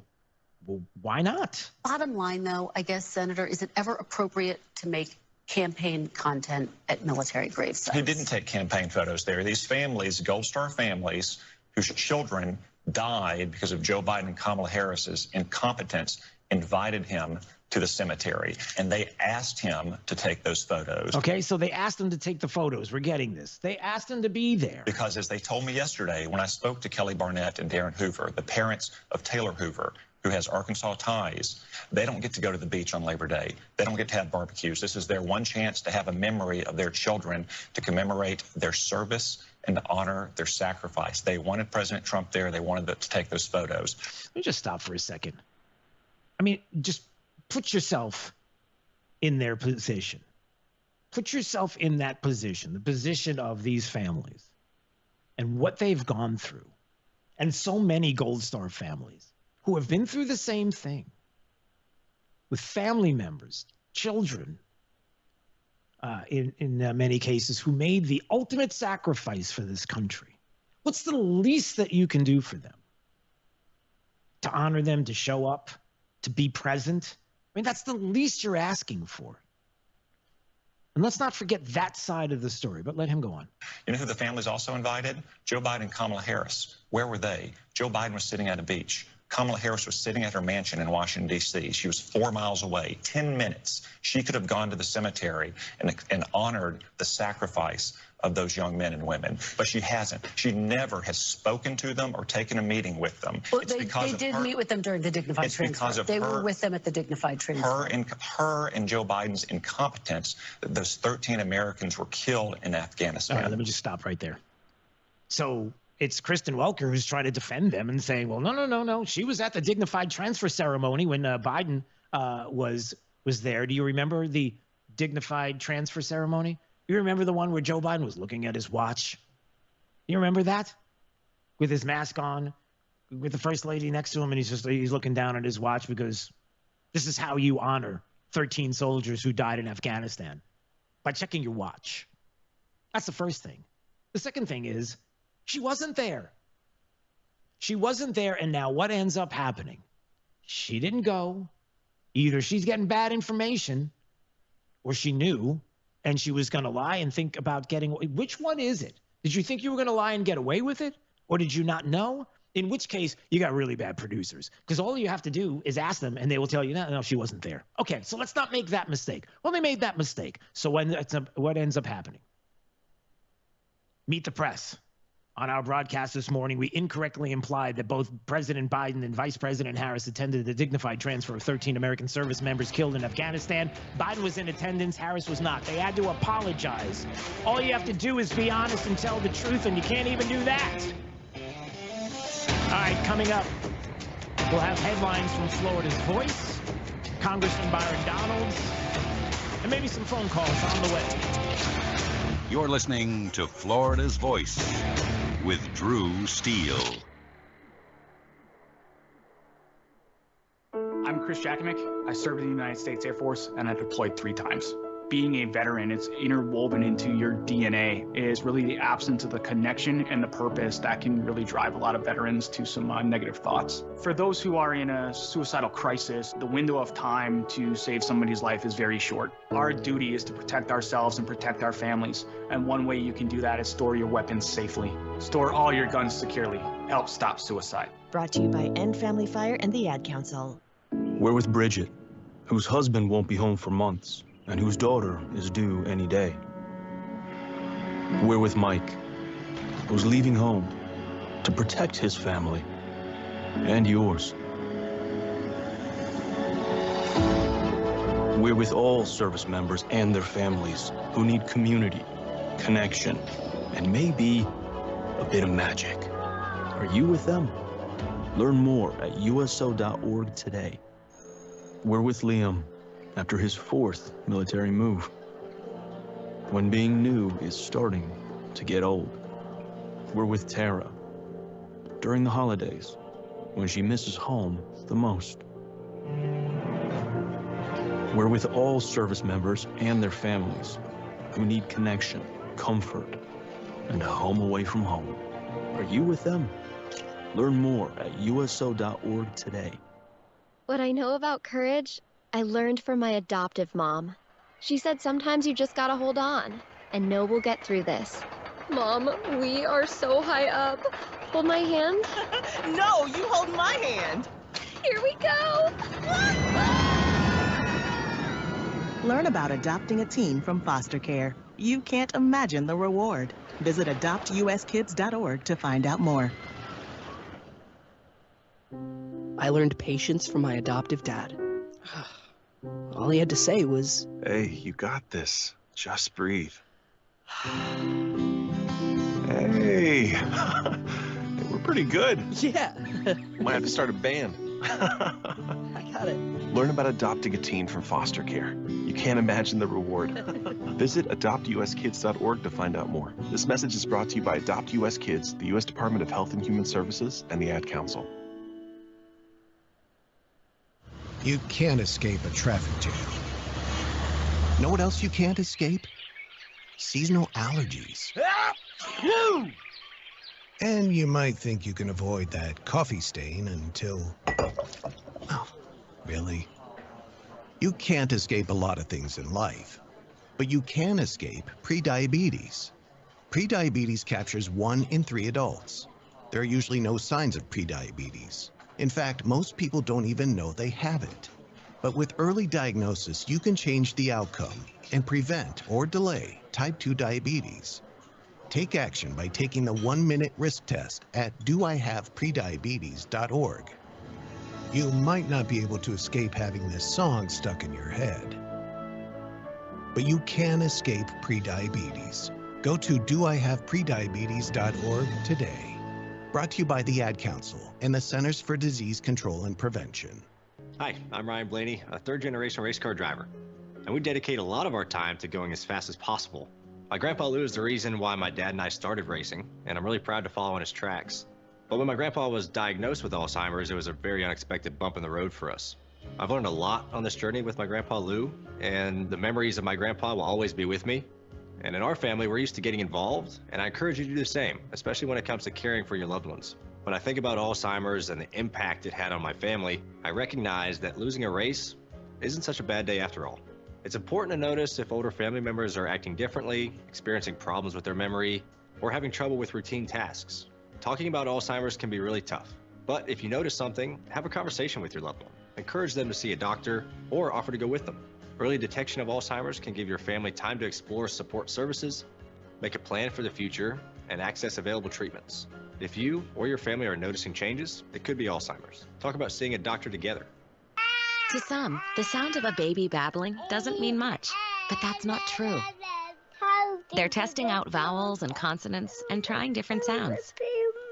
And by 12 months, their babbling is beginning to take on meaning, especially if there's no babbling at all. Little to no babbling by 12 months or later is just one of the possible signs of autism in children. Learn more at autismspeaks.org. Hey, it's Drew Steele with a game-changing offer for those ready to master their retirement journey. Look, we're going to navigate unpredictable waters in 24, an election year marked by financial uncertainty. It's crucial. You've got to have expert guidance. That's where my good friend Alfie Townsend comes in.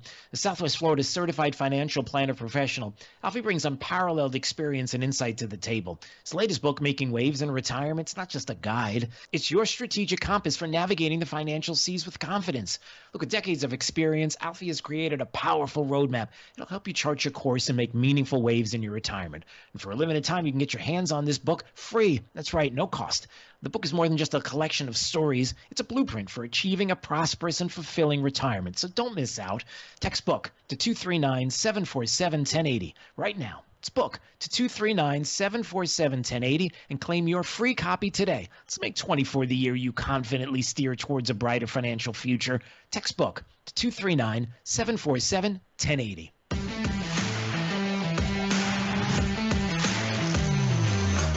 Now, back to Florida's Voice with Drew Steele.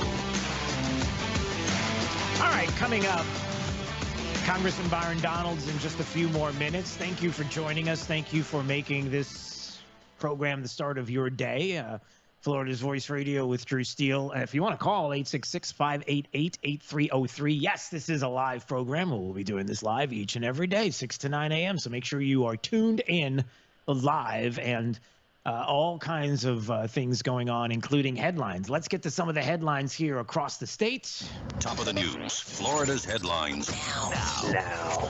All right, Anita Padilla. We bring her in right now as she's joining us to give us some of the headlines, some of what we're watching here at Florida's Voice, flvoicenews.com. Good morning. Good morning to you, Drew. How you doing today? I'm good. What do we got? Give me some of the headlines here. All right. Well, in Tampa, you know, we hear about Fast and Furious. A lot of these young folks, they like to get out in the middle of a street, take it over. There's all kinds of spectators out there, and they're not having it here in the state of Florida, and they're cracking down. And Florida Highway Patrol, they took in 10 people in Tampa over the weekend. You know, I don't know if they just were ready to party because it was just Labor Day weekend, or they just... I'm thinking not. Yeah, you know, no, first of all, I think exactly. And everybody knows, you know, Memorial Day, 4th of July, Labor Day, the police are out there in force because they know people are looking to, you know, get a little loose, I guess. And in this case, 10 people were arrested, and they called it a coordinated street takeover event in Tampa. And this was, they said, a coordinated a coordinated street takeover is what they called it. Yeah, Fast and Furious is what we like to call it, right? Apparently this was an operation that they said was really dangerous to the public out there, and so they responded with Hillsborough County Sheriff's Department out there. They wanted a little help because, you know, this can draw in quite the crowd. And you got cars ready to speed off, and they're fast cars too. So, and you know, they're out there doing their donuts and putting on a show, but it is very dangerous. I don't know if you've ever watched some of these videos where people are standing by and then the car flies around and they get hit, or it's not good. So they had 10 arrests. They had 4 racing on the highway charges. So that's not good. I mean, can you imagine if you're out there with your family and you got people racing down the highway? There were 3 drug-related charges, also some firearms that were recovered out there, and 6 charges for passenger participation in a street race takeover. They impounded 4 cars, and they recovered about $6 grand in assets. And now, as I said, 10 people under arrest are facing charges, including a 17-year-old. So wow. sure Yeah, so a couple of things come to mind when you hear this story, Anita. Right. So a couple of things, right? The first thing is recovery over $6,000 in assets. What does that mean? I wonder what that 6,000 assets. So I saw that and I'm like, okay, not sure what that's all about. That is too. Yeah. Right. The second thing I was thinking about is this is where social media, this is where we have the problem, right? Because a lot of times, all right, let's go there. All right, I'm going to go there for just a second this morning. You don't mind. I mean, Anita doesn't mind I'm going there, but we'll see. Okay, here we go. This is where we're going to go. If they don't have the social media aspect of this, does it get this crazy? Do they do this all the time? It's almost as if they're doing this because it's part of their social media. They're making money off social media by doing this, or they're out there and they want to show off to their friends, and this just makes that whole thing worse. So when some people are like, social media is evil, well, this is the reason why people think that social media is evil sometimes, because of how it's being used by individuals and what they're doing. That's the first part of it. The second part is, I don't know anything about, like, when you say Fast and Furious, I don't know. I don't know a lot about Fast and Furious, like the movies and all that stuff. To be honest with you, I don't even know who's in. But I know that it's fast cars and it's, racing, illegal street racing. All I know is that there are people that think that the Fast and Furious stuff is these kids that have these mufflers on the car that sound like they don't even sound like that. They sound like almost like tin cans. They don't sound. It just it sounds like the car's screaming at you. It's not a pleasant sound. It's not like a vroom vroom. It's like a I think there's something stuck to my muffler or my tires, or like there's a baseball card stuck in the spokes, like that kind of thing. I'm not really sure what it is. But well, Drew, I don't know about it's one of those. But, if I found out, and I have a 23-year-old son now, if I found out when he was 17 or 23 and he was burning rubber on a very expensive, these tires are really expensive. I don't know the last time you've had to replace tires on your car. Okay. But I just did. Cheap. I just did. You better believe it. And if I found out that, that I don't know if it was my money or not, doesn't matter, but like you're burning through the rubber. What?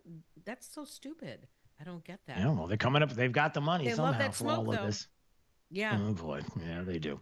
All right, we got to jump. Anita Padilla is joining us on Florida's Voice Radio, and don't forget she'll be with us each and every day, 6:35, 7:35, giving us some headlines from the website flvoicenews.com. Florida's Voice. All right, Anita. Good to see you. See you tomorrow. All right, we'll see you tomorrow. All right, once again, 866-588-8303 if you want to call into the program. We are live. We're doing this each and every day live, so we would love for you to be part of the program. Whatever's on your mind, whether it's national, whether it's statewide, we are a statewide program. And so there's going to be a lot of talk about some of the statewide issues, certainly on this program. And look, as we get into this election season, do not forget about the importance of this state, because I know a lot of times people, certainly and rightly so, are focused on the top of the ticket and, what's going on with Donald Trump versus Kamala Harris, which we're going to talk about in just a second with Congressman Byron Donalds. But also understanding that we have down ballot all of the issues that we have to worry about here in the state. That's an important thing to realize, that there are amendments that are put out there specifically to get people to the polling places. There are candidates who want you to get out and vote for them, knowing full well that the top of the ticket, but at the rest of the ticket and down ballot, that these are where the issues are going to stick. What's going on locally near you, anywhere across the state of Florida. That's one of those things to keep an eye on. All right, I believe he's joining us right now. It's Congressman Byron Donalds joining us on Florida's Voice with Drew Steele. Good morning, Congressman. How are you, sir? Morning, Drew. How you doing? I'm well. It's good to see you. You're looking good, looking rested. I hope you had a great weekend. We call it that sometimes. We call it rested. Listen, I got home and, this has been a special Labor Day for me. Erica had a honeydew waiting for me when I got back off the trail, so. You got to do it. You got no choices. Oh, okay. So you have some things. Go. Is that what you did? This, I pictured you having some time off, a little relaxation. No, you got a list. There's a honeydew. I get it. Okay, those things. No, I got a list. Those things happen. Yeah. All right. Well, I'm glad you got it done. All right. Speaking of getting it done, a lot of people have been talking to me even over the weekend about what the polls look like and what are we seeing with regard to Trump and Kamala Harris. And then you see them going out over the weekend and they bring out Joe Biden, which was, I don't know why you bring Joe Biden out, except for the fact that maybe it's a reminder that he's still president of the United States. So we have that to deal with. But how the polls are looking, how they are shaping up, and once again, getting down to the fundamentals, which are how are you doing these days? How is it? How is your life? What was it like 4 years ago? And that difference. Now that Labor Day is past, do you feel like this is where the American people are going to focus? Like now they're going to be engaged? Drew, that's my honest hope, is that's what happens. It's a tight race. It's actually a very tight race, tighter than I would like to see. You have the Democrats who, by just election strategy, they're doing the best thing they can with Kamala Harris. You have to limit her ability to be seen by people in order to keep her favorabilities up. I think, when you talked about her being with Joe Biden the other day, she talked for 15, 18 minutes is what I hear. You have Joe Biden out there in Pennsylvania because he's the one that's actually popular there. She's actually not as popular as he is. And so that's why they trot him out. Also in that space, it was a very tiny venue. It was a small venue they had Joe Biden in. They didn't have him at one of the major rallies. That speaks volumes for what they want his involvement to be. And they did it on Labor Day when they know most people are not paying attention anyway. So they could say Joe Biden's on the trail without him actually having to be on the trail. That's the Joe Biden situation. But you have a serious race here where there are people in our country who, right, wrong, or indifferent, Drew, they have to feel it. I've talked to them on the side, talked to them personally. For them, how they feel about the president of the United States matters more than what the president actually does and the impacts on their life. It's just a reality. We got to find our way through it. This debate, in about a week, actually, in 1 week, this debate's going to be a big, big deal. Yeah. Not a big deal like Joe Biden says, just a real big deal, not the other big deal. Right. It's a big deal. Boy, I'm going to play some audio of what he said. Oh, man, I wish I had this audio ready to go for you. But when he was talking to the crowd and saying that they were talking about the Biden administration and how it was going to be chaos and there was going to be inflation rampant. Come on, man. Like, that's exactly what happened. Like, he was literally describing exactly how chaotic it's been to an audience that is looking and thinking, well, what's going on here? But the debate, I think, is going to be certainly important because not just for what Trump will be able to say and people might be engaged for the first time and get a chance to hear the plan, because there actually is one, as opposed to what Kamala is going to bring. But also on the other side of that is hopefully going to be what many people already knew, somebody who never got a single vote from the American people to be vice president, to even be on after a debate stage in 2020, to even be available for a vote. So why is that the case? And maybe people will find out during this debate. And the specifics are going to be so important that Trump delivers that Kamala does not. Well, I think for this debate, it's the debate of her life. Like, this debate's going to be everything. There's a reason why they've only agreed to one. They do not want to have more than one debate. I'm almost assured of that as anything. Number two, she's the one that has to prove herself. I mean, Donald Trump, you know what he is, you know what he's not. You know what he's going to do. You know how he's going to govern because he's already done that. You know what the border is going to look like. You know what the economy is going to look like. You know what foreign policy is going to look like because he's done that. The biggest thing they're just trying to see is what's his temperament going to be. And I'm telling you right now, he's going to be calm. He's going to be cool. He's going to be collected. He's going to go in and say, this is what I did. I'm going to do it again. But Kamala Harris, what have you done? Where have you been? Joe Biden, we all know, is not running the country. If you watched him speak the other day, that man's not running the country. Drew, you know this and I know this. So where have you been, Kamala Harris? At least for 2 years, you are the most senior elected official in our government who is mentally with it every day of the week, without question, over the last 2 years. So what have you done? And so that's going to be the issue. And in a race like this, where, yes, the Democrat base is more motivated for her than they were for Joe Biden. That is true. But there is a lot of independent voters out there, which is why this race is so tight, who are like, okay, it's Kamala, but what does this mean? She has to prove it to those people. Those people already know who Donald Trump is. They already know who he is.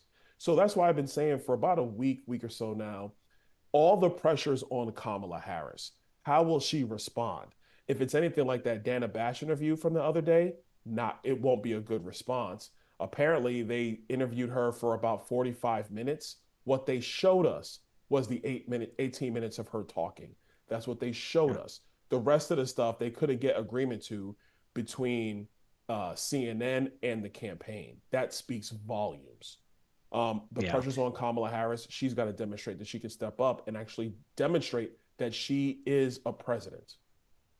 Yeah. And I think it'll be interesting to see exactly what takes place and some of the details that we are going to get out of that. And then, of course, the lying media. And I know we got to take a break in just a second, but yeah, the fact that Senator Cotton on with Kristen Welker, who, again, Meet the Press had to apologize, a program that you've been on many times and had to deal with that, and going to the places people don't expect you to be and being there to deliver a message and having to apologize. We see that kind of thing happening, but we've got to take a break right now. Congressman Byron Donalds, we appreciate your visit here on Florida's Voice. We're going to do this again soon. Thanks so much. All the best. We'll see you soon, okay? See you, Drew. All right. You're listening to Florida's Voice with Drew Steele. Babes, what are you doing? What? I'm just mowing the lawn. No, it's blazing hot and dry out here. Don't you remember? Smokey Bear says. Avoid using power equipment when it's windy or dry. Where'd you learn this? Oh, it's on SmokeyBear.com with many other wildfire prevention tips. Right. Thanks, honey bear. Because remember, only you can prevent wildfires. Brought to you by the USDA Forest Service, your state forester, and the Ad Council. All right, son. Time to put out this campfire. Dad, we learned about this in school. Oh, did you now? Okay. What's first? Smokey Bear said to. First drown it with a bucket of water, then stir it with a shovel. Wow, you sound just like him. Then he said. If it's still warm, then do it again. Where can I learn all this? It's all on SmokeyBear.com with other wildfire prevention tips, because only you can prevent wildfires. Brought to you by the USDA Forest Service, your state forester, and the Ad Council. Are you prepared for an emergency or disaster? Because it's not a matter of if, but when. Don't find yourself saying, I'll trust water bottles and a flashlight to save the day, but I'll be proved wrong. With a tornado approaching, I'll realize that I like a wheelchair-accessible shelter. When the floodwaters rise, I'll be up in the attic with 20 cans of beans. It's a recipe for disaster. let's prepare so we all have a better story to tell. Get started at ready.gov/older-adults. Brought to you by FEMA and the Ad Council. Are you prepared for an emergency or disaster? Because it's not a matter of if, but when. Don't find yourself saying, when the storm rolls in, my time to find a pet-friendly evacuation center will have run out. The scorching heat wave will leave me powerless to cool my insulin. I'll face a hurricane without meds. Now that's a tough pill to swallow. let's prepare so we all have a better story to tell. Get started at ready.gov/older-adults. Brought to you by FEMA and the Ad Council. Hi, I'm Ryan Blaney, a third-generation race car driver. And we dedicate a lot of our time to going as fast as possible. My grandpa Lou is the reason why my dad and I started racing, and I'm really proud to follow in his tracks. But when my grandpa was diagnosed with Alzheimer's, it was a very unexpected bump in the road for us. I've learned a lot on this journey with my grandpa Lou, and the memories of my grandpa will always be with me. And in our family, we're used to getting involved, and I encourage you to do the same, especially when it comes to caring for your loved ones. When I think about Alzheimer's and the impact it had on my family, I recognize that losing a race isn't such a bad day after all. It's important to notice if older family members are acting differently, experiencing problems with their memory, or having trouble with routine tasks. Talking about Alzheimer's can be really tough, but if you notice something, have a conversation with your loved one. Encourage them to see a doctor or offer to go with them. Early detection of Alzheimer's can give your family time to explore support services, make a plan for the future, and access available treatments. If you or your family are noticing changes, it could be Alzheimer's. Talk about seeing a doctor together. We're with Bridget, whose husband won't be home for months. and whose daughter is due any day. We're with Mike, who's leaving home to protect his family and yours. We're with all service members and their families who need community, connection, and maybe a bit of magic. Are you with them? Learn more at uso.org today. We're with Liam after his 4th military move, when being new is starting to get old. We're with Tara during the holidays, when she misses home the most. We're with all service members and their families who need connection, comfort, and a home away from home. Are you with them? Learn more at uso.org today.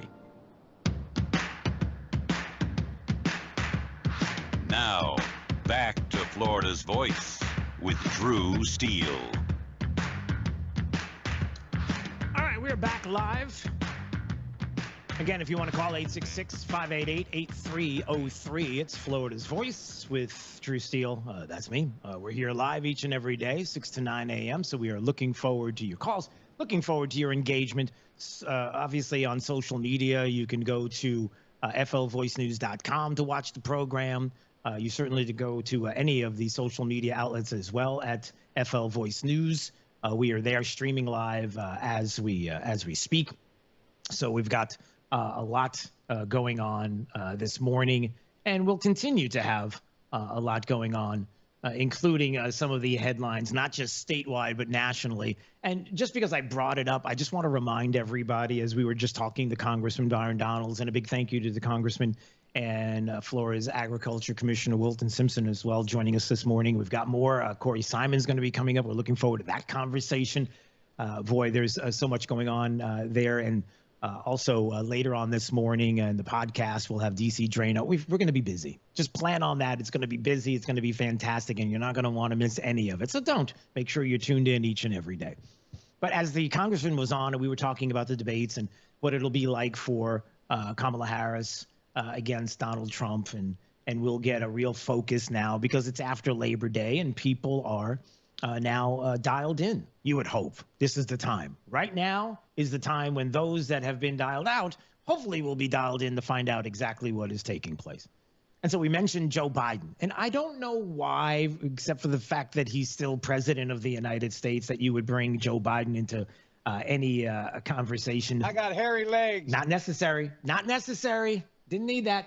But there's Joe Biden with them, with Kamala Harris, and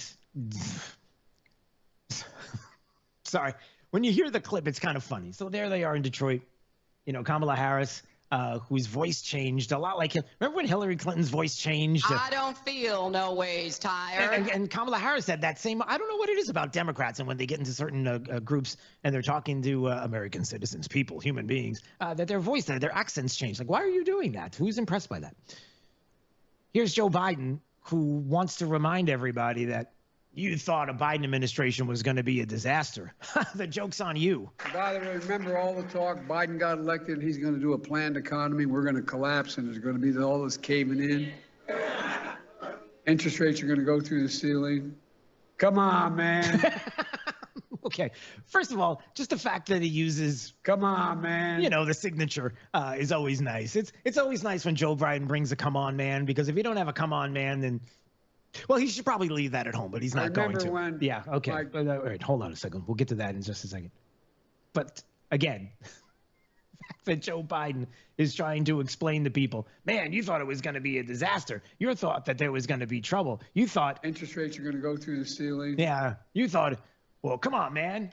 Yeah. Interest rates are through the ceiling. They are. Interest rates being cumulative. You know, just because it went as high as 9 and is now 3% and maybe a little bit below 3% doesn't mean that the prices of things have fallen. It means that the rise of those prices and goods has gone up less. That's all. But it's still going up. It's cumulative. Let's not forget that aspect of the story. So when Joe Biden says interest rates are going to go through the ceiling, it's a good thing he follows it with a come on, man. Because if he didn't have the come on, man, then you would think he was serious. But he is serious. But it's kind of not serious. It's very serious. All right. I got more Biden audio coming up. Corey Simon's going to be joining us in a few minutes. 866-588-8303 if you'd like to call. We are live. It's Florida's Voice with Drew Steele. We'll have more coming up. You're listening to Florida's Voice with Drew Steele. What I know about courage, I learned from my adoptive mom. She said sometimes you just gotta hold on and know we'll get through this. Mom, we are so high up. Hold my hand. No, you hold my hand. Here we go. Learn about adopting a teen from foster care. You can't imagine the reward. Visit adoptuskids.org to find out more. I learned patience from my adoptive dad. All he had to say was, "Hey, you got this. Just breathe." Hey, we're pretty good. Yeah.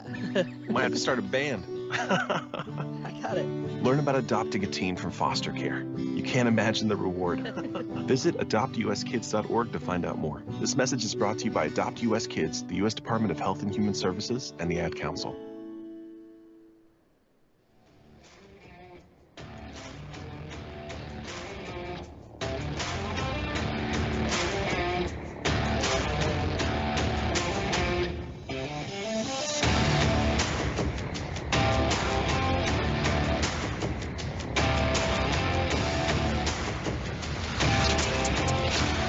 You're listening to Florida's Voice with Drew Steele. Hi, I'm Ryan Blaney, a third-generation race car driver, and we dedicate a lot of our time to going as fast as possible. My grandpa Lou is the reason why my dad and I started racing, and I'm really proud to follow in his tracks. But when my grandpa was diagnosed with Alzheimer's, it was a very unexpected bump in the road for us. I've learned a lot on this journey with my grandpa Lou, and the memories of my grandpa will always be with me. And in our family, we're used to getting involved, and I encourage you to do the same, especially when it comes to caring for your loved ones. When I think about Alzheimer's and the impact it had on my family, I recognize that losing a race isn't such a bad day after all. It's important to notice if older family members are acting differently, experiencing problems with their memory, or having trouble with routine tasks. Talking about Alzheimer's can be really tough, but if you notice something, have a conversation with your loved one. Encourage them to see a doctor or offer to go with them. Early detection of Alzheimer's can give your family time to explore support services, make a plan for the future, and access available treatments. If you or your family are noticing changes, it could be Alzheimer's. Talk about seeing a doctor together. Uh-oh, Brad's buzzed. Oh, yeah? Yeah, he's starting with the woots. And now a speech. I just want to say that friendship is about heart and brain. Who's with me? Good thing is, he knows when he's buzzed. And my brain is saying, when it's time to go home, somebody call me a ride. Love that guy. Me too. Know your buzzed warning signs? Call for a ride when it's time to go home. Buzz driving is drunk driving. A message from NHTSA and the Ad Council. Hey, it's Drew Steele with an offer that can help steer your retirement in the right direction. Look, we're going to navigate the turbulent waters of 24 with its financial uncertainties and shifting tides. Having expert guidance is more crucial than ever, and that's where my good friend Alfie Townsend comes in. As Southwest Florida's certified financial planner professional, Alfie brings expert knowledge and insight. His latest book, Making Waves in Retirement, isn't just a guide. It's your navigational compass for mastering the financial seas. With decades of experience, Alfie has crafted a powerful roadmap to help you chart your course and make impactful waves in your retirement.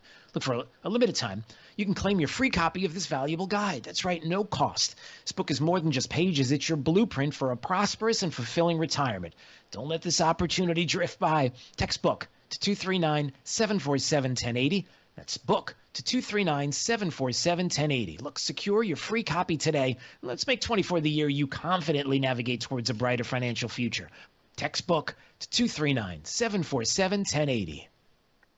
In Iraq, our truck hit a roadside bomb. I had about 16 surgeries on my hand so that I could regain function. And when I came home, I needed a new roof due to a storm. And I was about to lose homeowners insurance as well. I applied for Operation Homefront Critical Financial Assistance Program. And it's good to know that when we come home, there are people who are there that care about us. Operation Homefront, they've really been a blessing. Visit operationhomefront.org to learn more.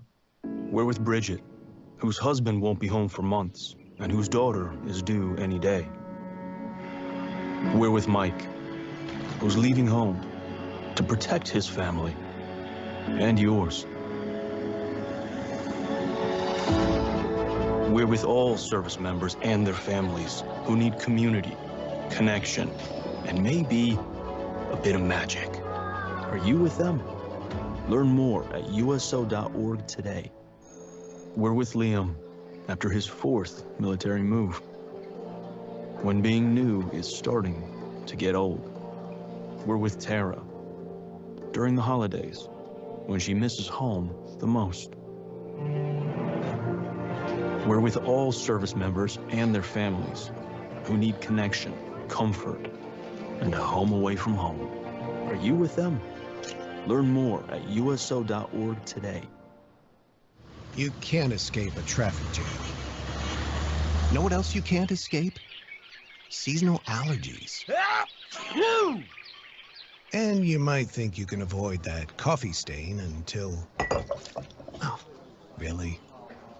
You can't escape a lot of things in life, but you can escape prediabetes.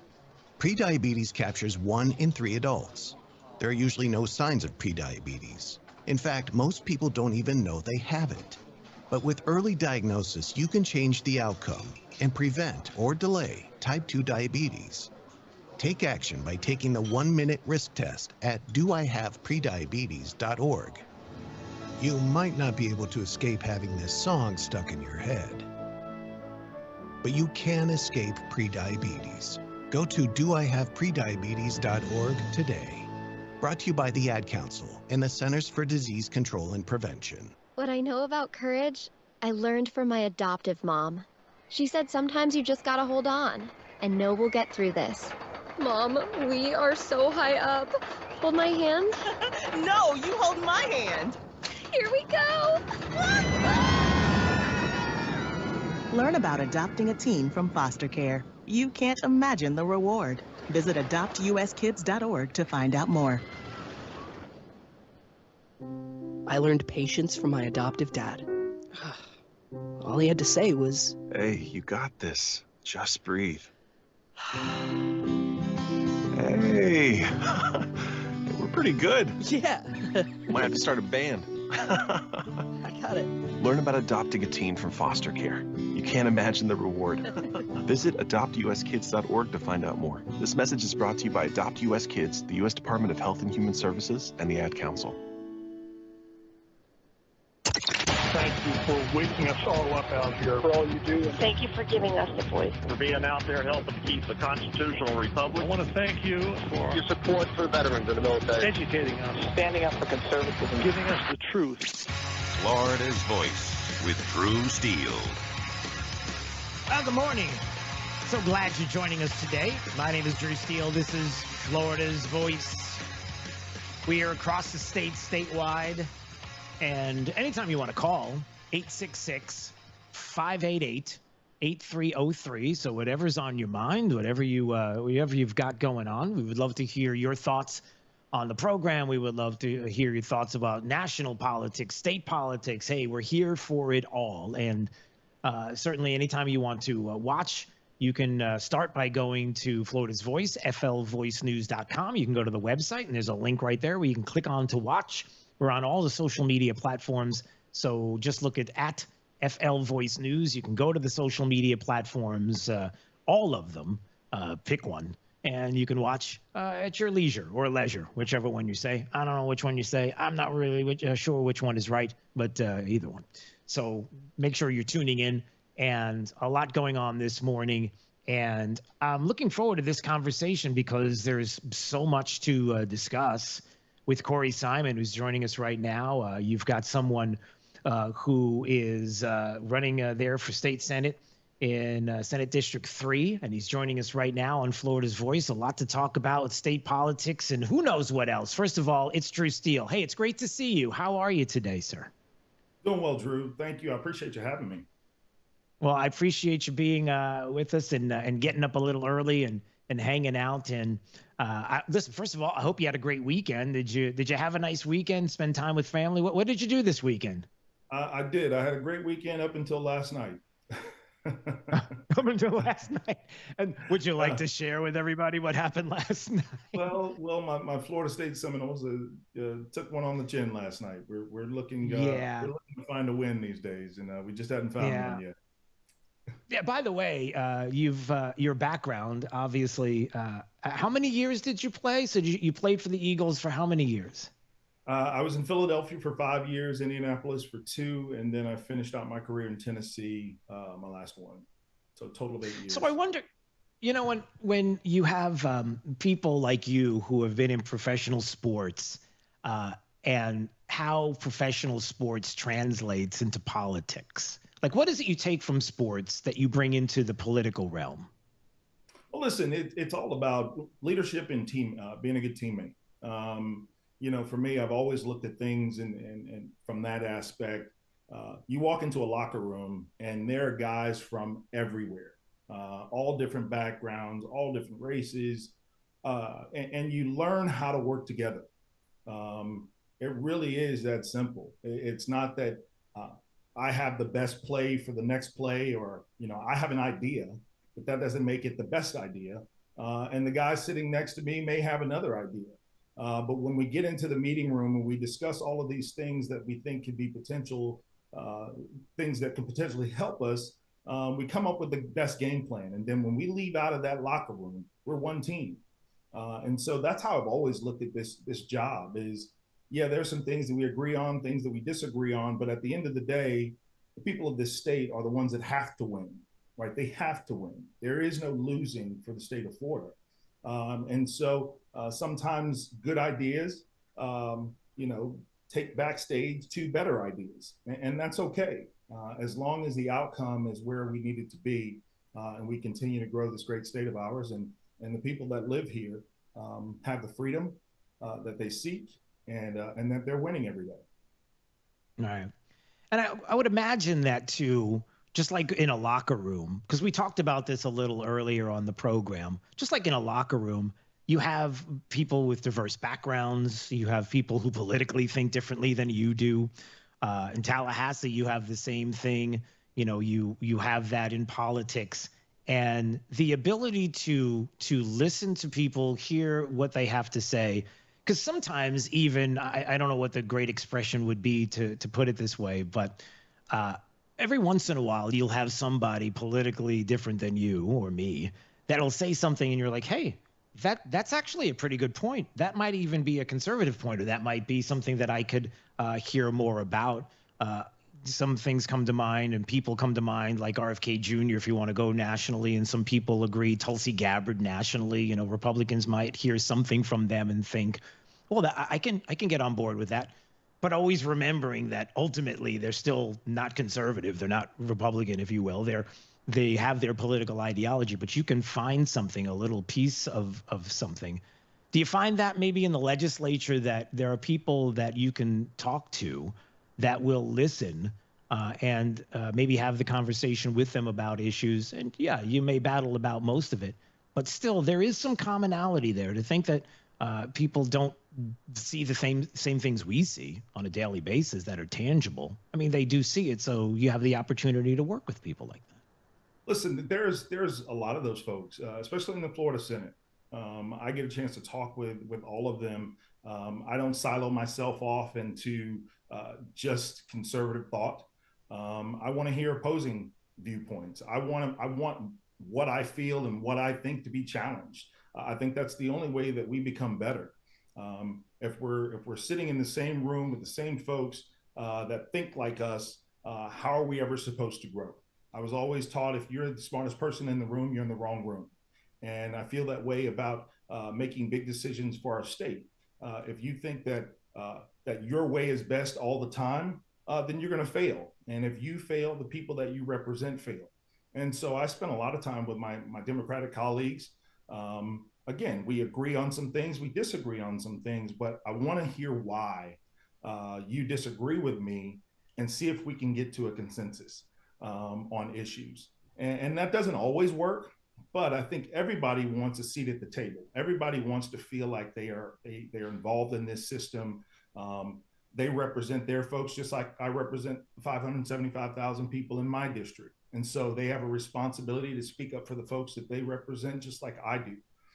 And so sometimes those things align. Sometimes we find some common ground to adjust and move forward. And sometimes, sometimes we're gonna move in the direction that we're gonna move.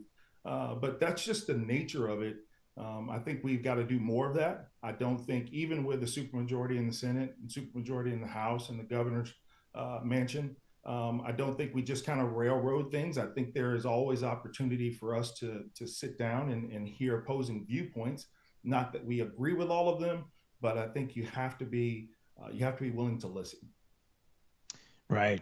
Dr. Ben Carson says if two of us are in a room and we both think the same thing and we think alike, then one of us isn't necessary, which is really true, if you think about that. And so there's something to be said about, the idea of having people around you that challenge you. And look, there are challenges that are going on. Nothing is perfect, obviously, in politics in general. No person is perfect. So there's always going to be issues. And I think one of the things that I would ask you about, first of all, is the importance of understanding in the state of Florida how we lead. When the country looks to Florida, they see leadership, not just in the people like you and others that are in elected office, but also in the things that are tangible each and every day and what we're able to do and being good stewards of tax dollars and being able to have the things that everybody wants and be able to fix issues. That's the first thing. And then the second thing I might ask is, what are some of the issues that you see right now with a legislature that will be coming up, what you see as some of the important issues to tackle that are on the horizon? Well, I think, to answer your first question or your second question first, we still have to battle the inflationary period that we're living in.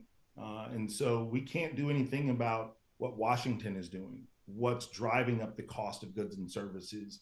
But what we can do is what we're doing now. Right now, we're in the middle of one of our tax holidays and trying to put a little bit more money in the pockets of the citizens. And so always looking at ways that we can offset the inflation that's going on in DC, making sure that families can keep more money in their pockets. We don't know what's going to happen in November. So we have to prepare for the worst.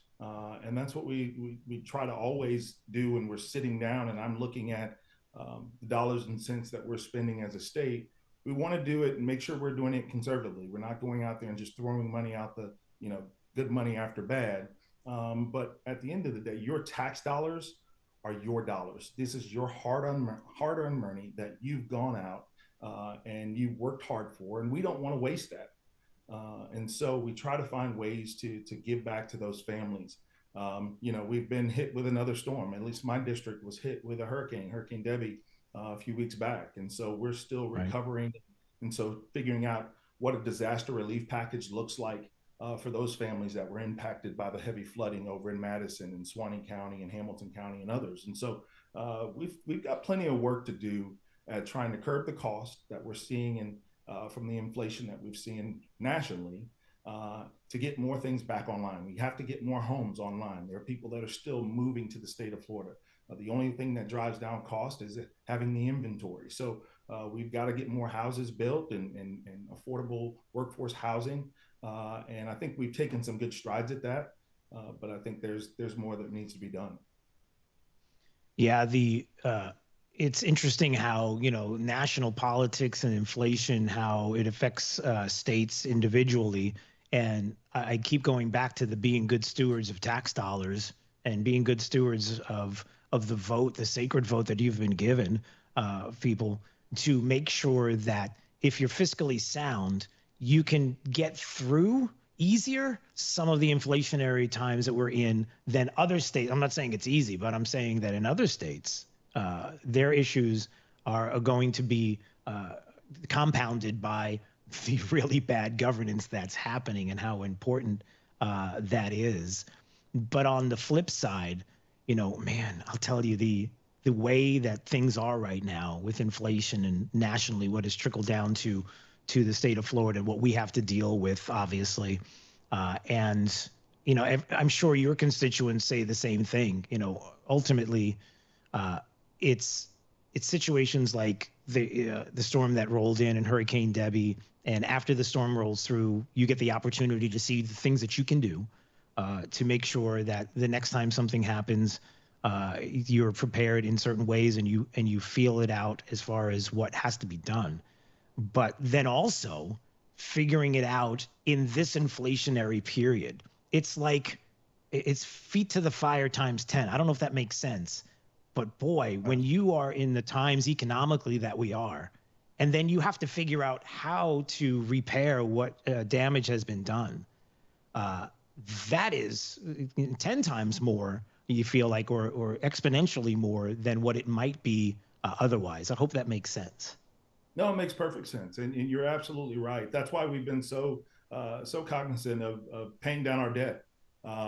If we continue to pay down our debt, we're a safe bet. And that's what I think the economy across the country, across the world are seeing is Florida's a safe place to go and build and lay down infrastructure and be here for a while. And that's the message that we need to get out. I represent a district that's largely rural. And once you get out of Leon County, 12 of my 13 counties are fiscally constrained.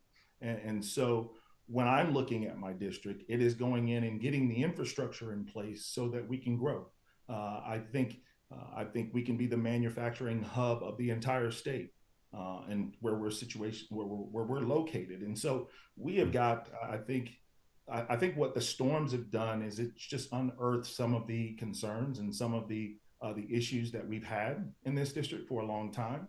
And now it's time to go in and lay the groundwork for all of that growth that needs to come into this area. Now, it's smart growth because there's a reason I live in this part of the state. I'm not interested in North Florida looking like Orlando or Miami. I love where we live, but I think that good jobs means that the people that live in this district can stay in this district.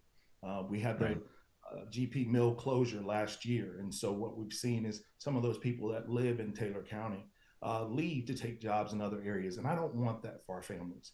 They don't want to leave, but they leave out of necessity. And so if we're able to come in and put the infrastructure in place so that these families can make a home where they chose to live, then we're doing our job. And so those are things that I'm going to continue to focus on so that our families can live the lives that they chose to live, that they want to live. Yeah, no doubt. And it certainly doesn't have to look like Orlando or any other place. There are things that you can do and jobs that are going to be needed, positions that are going to be needed, and that can be filled as long as people see that big picture and how that looks in the span of the whole state, right? They have what they have and they do what they do and we do what we do, but we do it well. That kind of attitude. Senator Corey Simon is joining us on Florida's Voice this morning. Hey, before we go, come on, you know I have to do it. I have to ask. You brought it up. We got to talk about the game. Do you want to talk about the game? Do you want to not talk about the game? Do I ignore what happened? We can talk about it. Listen, I've seen losses before, so not many, but I've seen losses before. I truly believe we have the right coach. I think it's just going to take some time. They brought a lot of new faces in this past year, and it's going to take some time for them to gel. I think they will eventually get a win, but it's definitely not the Florida State that we're used to seeing, especially over the last 2 years that have gone out there and had some very dominating performances. But I stand with my team, and I'm a ride or die Noel. So that's where we stand. Right. That's how you do it. You always, you can always tell the fans, I mean, just from the outside looking in, the ones that are there when times are great, that's easy. That's easy. Give it to me when it feels like it's tough and you're building on something. And how exciting is it to be part of something that's building? I mean, you have to take a different tact when you look at that, right? Don't look at it as we used to be so, and now we're this. It's like, no, I'm at the ground floor of what's going to be something that's going to be great. And I want to be part of that ride because I'm a true fan.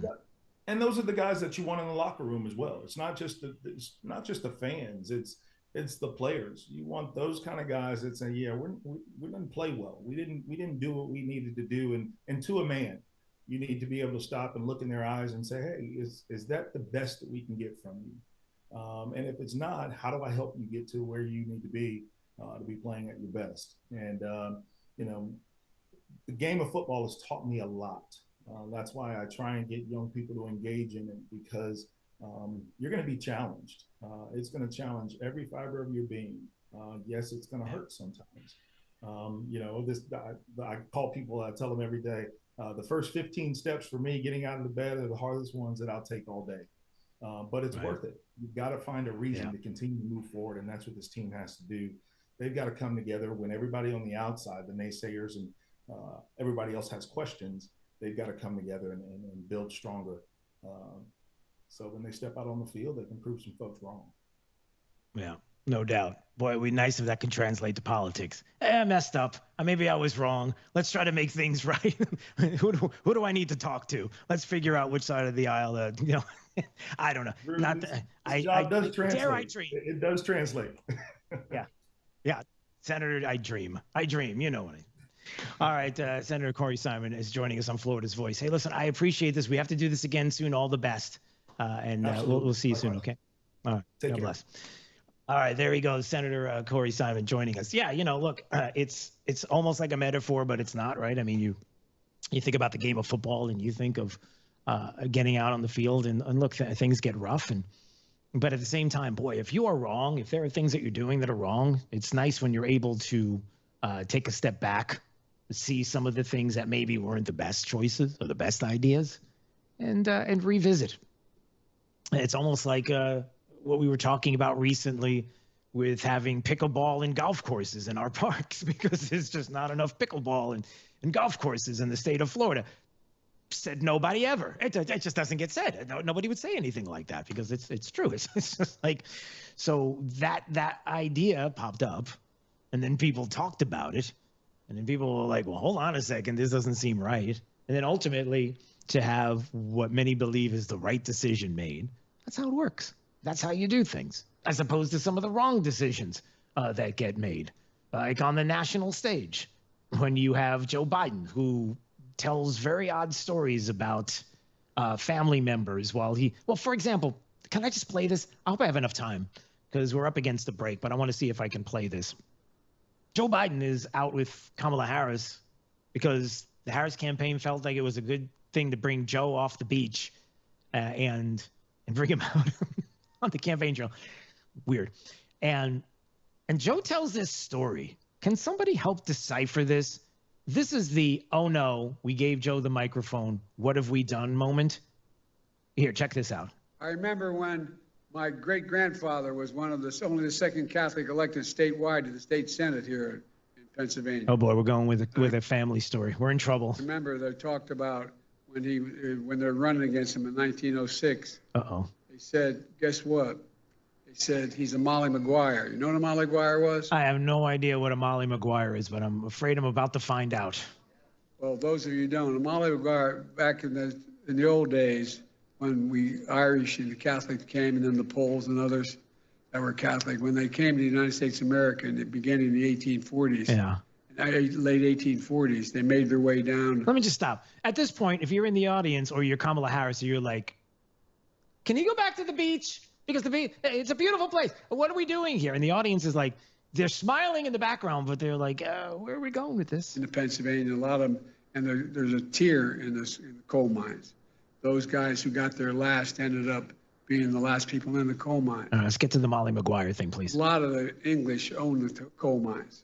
Yeah. And what they did was they'd really beat the hell out of the mostly Catholic population that was in the mines. Not a joke. Not a joke. All right, we're getting somewhere. Come on. But there was a group that called the Molly Maguires. Yeah. And the Molly Maguires, if they find out the foreman who was taking advantage of an individual, they'd literally kill him. Not a joke. And they'd bring his body up and put him on the doorstep of his family. Nothing says, hey, vote for Kamala Harris for president of the United States than Joe Biden telling a story about how his uncle was called or his great-grandfather, whatever, a relative was called a Molly Maguire, and that was somebody who would kill people and then dump them on the doorstep of the family members. I'm sure the audience was like, yes, where do I go to vote? Can I vote today? Because this is why did you do that? Okay. That is one of those moments where you're thinking, Joe Biden could have stayed on the beach. Maybe it's best for America that right now Joe Biden stays on the beach. Actually, it's not a good thing that Joe Biden stays on the beach because last time I checked, he's still the president of the United States, and there's still a lot of things that are going on globally, and we have a lot of problems that have to be solved. And I'm pretty confident that Kamala Harris can't do the job. I know Joe Biden's not doing the job. So what we hope for is that there will be, yes, a President Trump moment once again where we can get America first and stop talking about Molly Maguire's and hairy legs. Or I got hairy legs. All right, you didn't have to.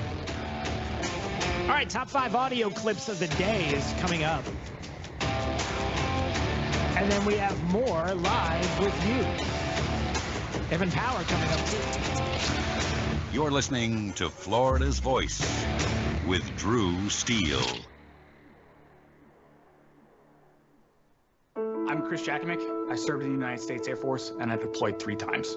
Being a veteran, it's interwoven into your DNA. It is really the absence of the connection and the purpose that can really drive a lot of veterans to some negative thoughts. For those who are in a suicidal crisis, the window of time to save somebody's life is very short. Our duty is to protect ourselves and protect our families. And one way you can do that is store your weapons safely. Store all your guns securely. Help stop suicide. Brought to you by End Family Fire and the Ad Council.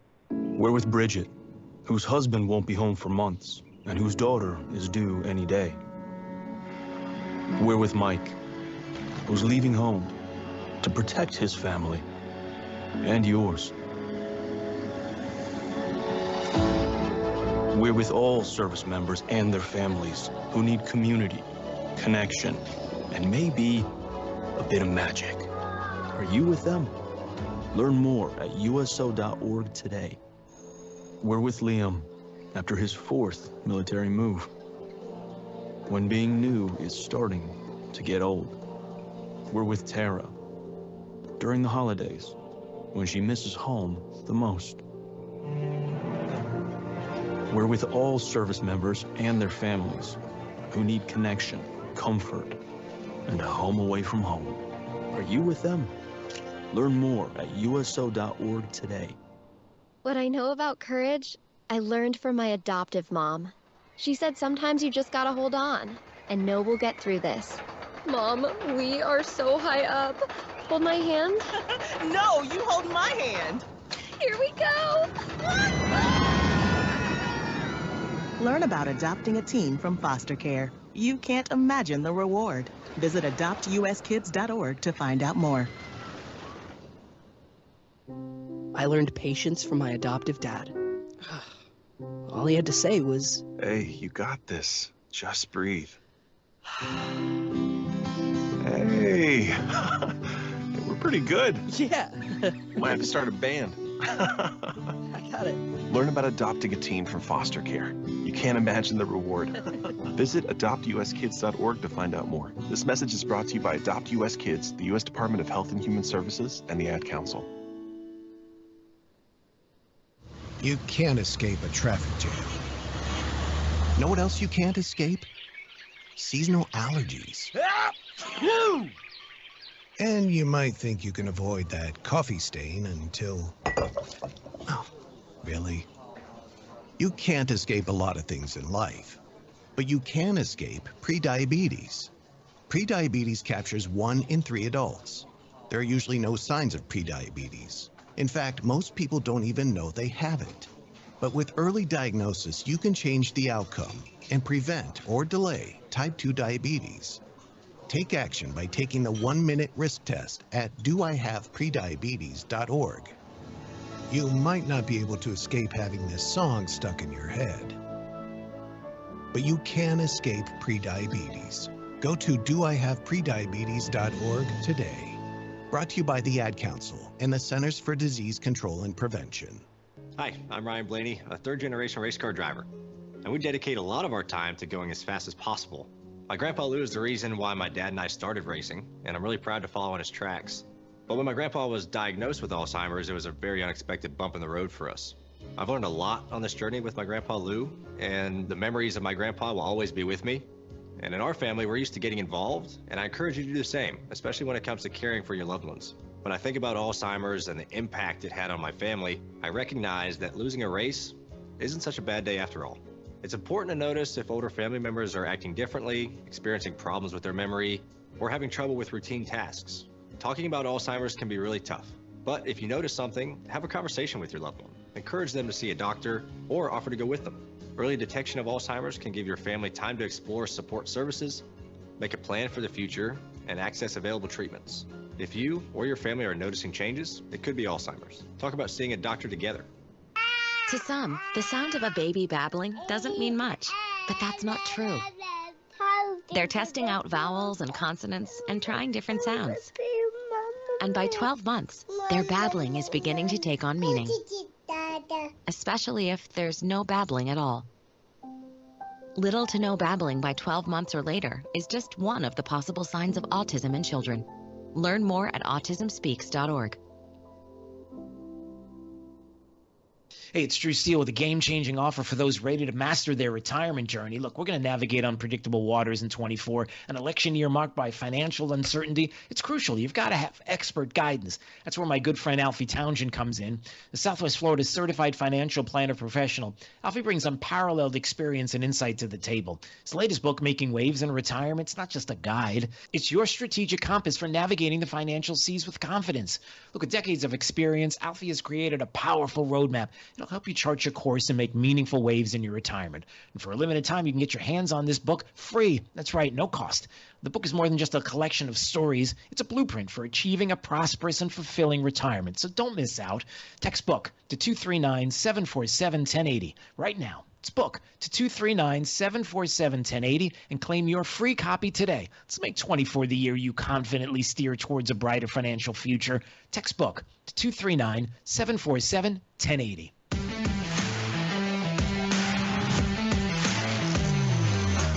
Now, back to Florida's Voice with Drew Steele. All right, once again, if you'd like to call, 866-588-8303.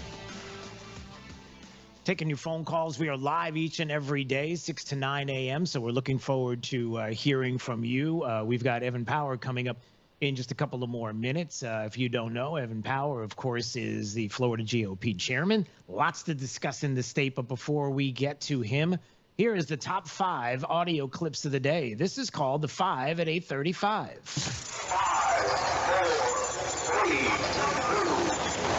Drew's 5 at 8:35. Number 5. Somebody said, what's next? Child labor? Hell yeah, it's in there. That's what they've got in there. You see states doing that, putting our children at risk. That's what they'll do. Wow, that's what they'll do. That's Tim Walz. Tim Walz, who wants to be the vice president of the United States. He's another Tim who hopefully will be a losing Tim on a vice presidential ticket. Remember the last Tim? Anybody? Anyone? The last Tim that we had on the Democrat ticket to be the vice presidential pick? Do you remember whose pick that was? I'll give you a hint. You know? Yeah, it was hers. But anyway, that's Tim Walz, who was at a campaign rally in Milwaukee, who said that Trump's going to force child labor. That's pretty rich coming from a party and a VP and an administration that lost 325,000 illegal migrant children to human traffickers at the border. I'm just thinking to myself, sometimes you hear people say things and you're like, man, you just might want to sit this one out. Number 4. The California lawmakers just passed a law. It hasn't been signed by Governor Newsom, but giving government assistance to undocumented immigrants to buy houses. That's kind of a different place than the Democratic Party used to be on immigration, is it not? I'm not going to say that's what the country's going to do, but that's certainly where California is. Well, let me just say, immigration had always been a bipartisan issue. I refer you to But not free houses. Well, that's not free housing. It's the American dream. Okay. So that's Nancy Pelosi, who was on Bill Maher's program, and they were talking about how California wants to help out those who are here illegally by giving them up to $150,000 to purchase a home because it's about the American dream. And Bill Maher's like, that doesn't seem very American and dreamy. Just, oh, no, bipartisan. Everybody's always wanted this. No, the last time I checked, that's not the way that everybody wanted it. I think you're wrong about that, Nancy. Number 3. Bottom line, though, I guess, Senator, is it ever appropriate to make campaign content at military grave sites? He didn't take campaign photos there. These families, Gold Star families, whose children died because of Joe Biden and Kamala Harris's incompetence, invited him to the cemetery, and they asked him to take those photos because, as they told me yesterday, when I spoke to Kelly Barnett and Darren Hoover, the parents of Taylor Hoover, who has Arkansas ties, they don't get to go to the beach on Labor Day. They don't get to have barbecues. This is their one chance to have a memory of their children, to commemorate their service and to honor their sacrifice. They wanted President Trump there. They wanted to take those photos. You know who the families also invited? Joe Biden and Kamala Harris. Where were they? Joe Biden was sitting at a beach. Kamala Harris was sitting at her mansion in Washington, D.C. She was 4 miles away, 10 minutes. She could have gone to the cemetery and honored the sacrifice of those young men and women, but she hasn't. She never has spoken to them or taken a meeting with them. Well, they did meet with them during the dignified transfer. They were with them at the dignified transfer. No, they weren't. There's Senator Tom Cotton, who was on Meet the Press with Kristen Welker over the weekend and talking about what was taking place at Arlington National Cemetery and the Gold Star families, the 13 that were killed in the withdrawal, the horrible withdrawal out of Afghanistan. And Senator Cotton was like, listen, the former president was invited. What about Biden and Vice President Harris? They were invited. They decided not to attend. What about that part of the conversation? She's like, oh, no. Don't forget that it was Kamala Harris who was there at the dignified transfer ceremony. Really? You mean the one where Joe Biden was checking his watch the whole time? Yeah, that one. She wasn't there. To the point where, because of that lie, Meet the Press had to apologize for Kristen Welker's comments and say on the broadcast, we recently implied that both President Biden and Vice President Harris attended the dignified transfer of 13 American service members killed during the Afghanistan withdrawal. Biden was in attendance, but Harris was not. Huh. Well, that seems odd. In other words, you lied and you got caught. And see, that's what the media does. You got to stop. Number 2. You better thank a union member for sick leave. You better thank a union member for paid leave. You better thank a union member for vacation time. Can we just stop? That's Kamala Harris in Detroit. Why is it that she's changing her voice? I've never heard an accent like that before from Kamala Harris. Why is it that Democrats have this habit of going to different locations and changing their voice to the audience? Like, why do they do that? I mean, no other Democrat has ever done that before. I don't feel no ways tired. Yeah, I guess Hillary Clinton started that whole thing. Why do you all do that? Number 1. Got to remember all the talk. Biden got elected. He's going to do a planned economy. We're going to collapse, and there's going to be all this caving in. Interest rates are going to go through the ceiling. Come on, man. I'm sorry. You have to laugh at that. That's Joe Biden, who was telling the same audience in Detroit with Kamala Harris that, remember when it was going to be really ugly and chaotic? And remember they were talking about interest rates rising and come on, man. No, really, that's exactly what happened. It's Drew's 5 at 8:35. What a mess. Bringing Joe Biden off the beach and onto the campaign trail. They probably should have just left him on the beach. But they didn't. Hey, listen, maybe it's better for us that they didn't. I don't know. Then again, in the state of Florida, do we really need help? I think we're doing pretty well. How well are we doing here in the state of Florida? Maybe we should ask Evan Power, who's joining us right now on Florida's Voice, and we appreciate him joining us, and we can talk about it. He's the Florida GOP chairman. First of all, it's Drew Steele. It's great to see you. How are you this morning? It's great to see you. I'm doing well. Congratulations on the new show. I appreciate it. Thanks so much. And thank you for being part of the show the first day. So we do appreciate you getting up early and hanging out with us.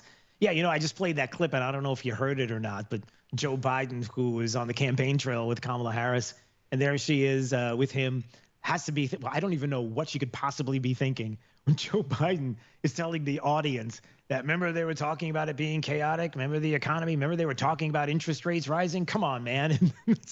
And people in the audience have to be like, that's exactly what's going on. Like, what are you doing here? We know 4 years ago it was really good for America, and now we're here, right. and it's scary, and it's not doing well for working class Americans. Yeah, no doubt. I wonder what you're hearing here in the state of Florida when you see all of that. And there's something to be said about what is the reality on the ground, which is what people have in their lives going on that's tangible, right? The prices of everyday goods, the effects of a Biden Harris, soon to be Harris Walz, well, hopefully not an administration, but that's what we're talking about here. It's one and the same, right? The policies. But the idea that now people have to be engaged. Okay, you know what it's like here in the state of Florida, what you're hearing around the state as far as, look, we all know what's going on. Now we're engaged. It's after Labor Day. Let's get out there and push, because we can't have 4 more years of this. It's easy to say, but now it's tangible. People feel it, you know? You know, people do feel it, and I've never seen a more unified and fired up Republican Party than we do right now. People want to go out and walk doors and make phone calls and send text messages to let people know how important it is that they go out to the polls and vote, because we know what President Trump's record was for 4 years, and we've seen what the record of the Harris-Biden administration is, and people are feel it and are ready to go have change. And I think November 5th, we're going to have a big night here in Florida. Yeah, and I think the other thing too, and maybe you can speak to this as well, because we always talk about how many people are registering Republican in the state and the clear difference, and you can speak to that. But also on the other side of it, the importance of down ballot and how important it is to, yes, we have that focus at the top, but boy, do we have to stay focused as well, down ballot across the state, be focused on that, because the only way you can keep what you love about Florida politically is to keep what you love about Florida politically. And if that changes, all bets are off. No, we've really become the beacon of freedom on voter registration. We crossed the 1 million mark. But even more important, in the honeymoon month for Kamala Harris, which was supposed to be last month, we registered twice the number of Republicans Democrats did here in Florida. People like what they see here in Florida.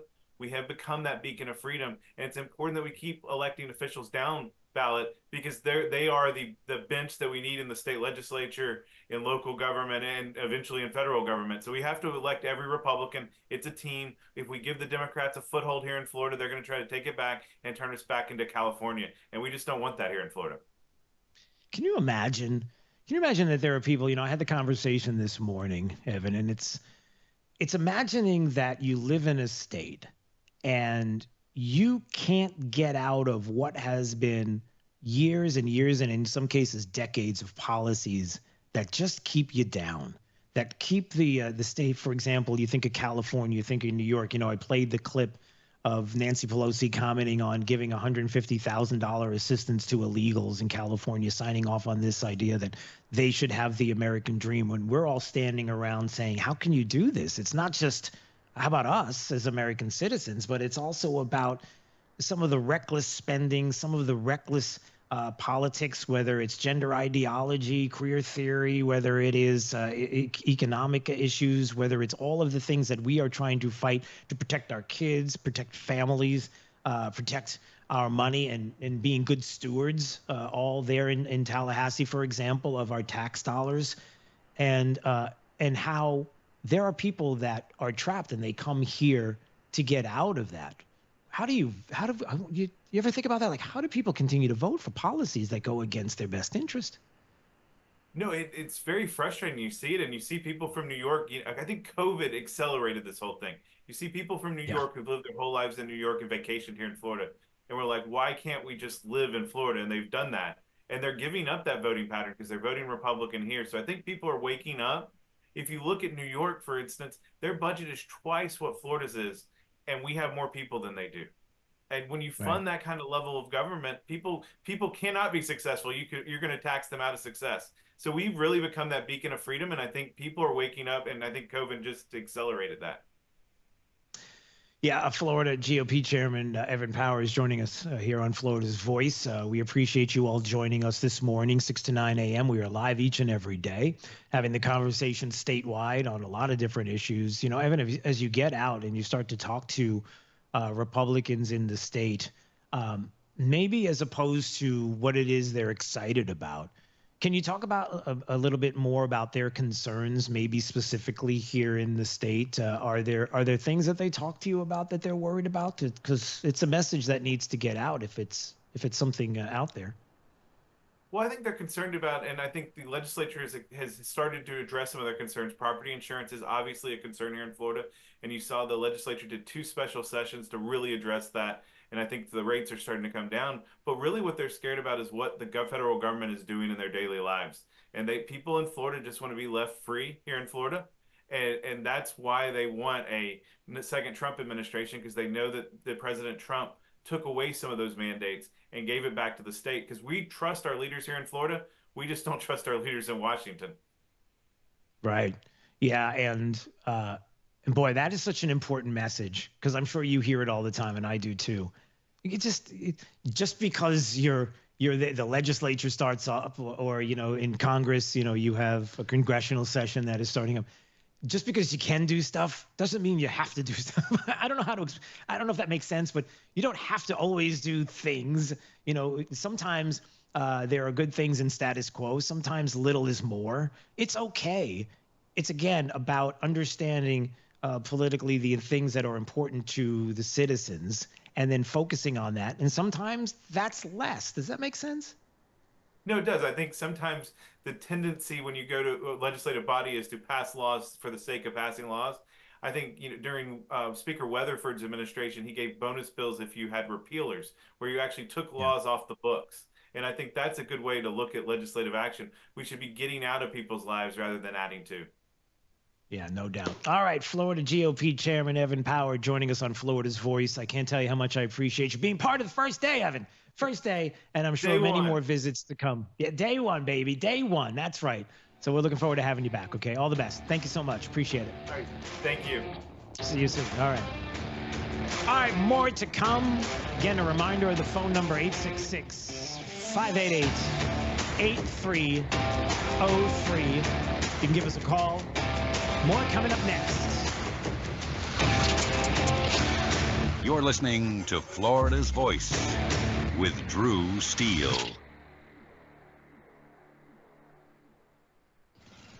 Babes, what are you doing? What? I'm just mowing the lawn. No, it's blazing hot and dry out here. Don't you remember? Smokey Bear says. Avoid using power equipment when it's windy or dry. Where'd you learn this? Oh, it's on SmokeyBear.com with many other wildfire prevention tips. Right. Thanks, Honey Bear. Because remember, only you can prevent wildfires. Brought to you by the USDA Forest Service, your state forester, and the Ad Council. All right, son. Time to put out this campfire. Dad, we learned about this in school. Oh, did you now? Okay. What's first? Smokey Bear said to. First drown it with a bucket of water, then stir it with a shovel. Wow. You sound just like him. Then he said. If it's still warm, then do it again. Where can I learn all this? It's all on SmokeyBear.com with other wildfire prevention tips, because only you can prevent wildfires. Brought to you by the USDA Forest Service, your state forester, and the Ad Council. Are you prepared for an emergency or disaster? Because it's not a matter of if, but when. Don't find yourself saying, I'll trust water bottles and a flashlight to save the day, but I'll be proved wrong. With a tornado approaching, I'll realize that I lack a wheelchair-accessible shelter. When the floodwaters rise, I'll be up in the attic with 20 cans of beans. It's a recipe for disaster. let's prepare so we all have a better story to tell. Get started at ready.gov/older adults. Brought to you by FEMA and the Ad Council. Are you prepared for an emergency or disaster? Because it's not a matter of if, but when. Don't find yourself saying, when the storm rolls in, my time to find a pet-friendly evacuation center will have run out. The scorching heat wave will leave me powerless to cool my insulin. I'll face a hurricane without meds. Now that's a tough pill to swallow. Let's prepare so we all have a better story to tell. Get started at ready.gov/older adults. Brought to you by FEMA and the Ad Council. Hi, I'm Ryan Blaney, a third-generation race car driver. And we dedicate a lot of our time to going as fast as possible. My grandpa Lou is the reason why my dad and I started racing, and I'm really proud to follow in his tracks. But when my grandpa was diagnosed with Alzheimer's, it was a very unexpected bump in the road for us. I've learned a lot on this journey with my grandpa Lou, and the memories of my grandpa will always be with me.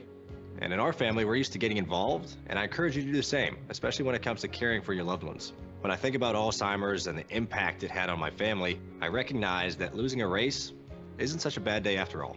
It's important to notice if older family members are acting differently, experiencing problems with their memory, or having trouble with routine tasks. Talking about Alzheimer's can be really tough, But if you notice something, have a conversation with your loved one. Encourage them to see a doctor or offer to go with them. Early detection of Alzheimer's can give your family time to explore support services, make a plan for the future, and access available treatments. If you or your family are noticing changes, it could be Alzheimer's. Talk about seeing a doctor together. We're with Bridget, whose husband won't be home for months, and whose daughter is due any day. We're with Mike, who's leaving home to protect his family and yours. We're with all service members and their families who need community, connection, and maybe a bit of magic. Are you with them? Learn more at uso.org today. We're with Liam after his 4th military move, when being new is starting to get old. We're with Tara during the holidays, when she misses home the most. We're with all service members and their families who need connection, comfort, and a home away from home. Are you with them? Learn more at uso.org today.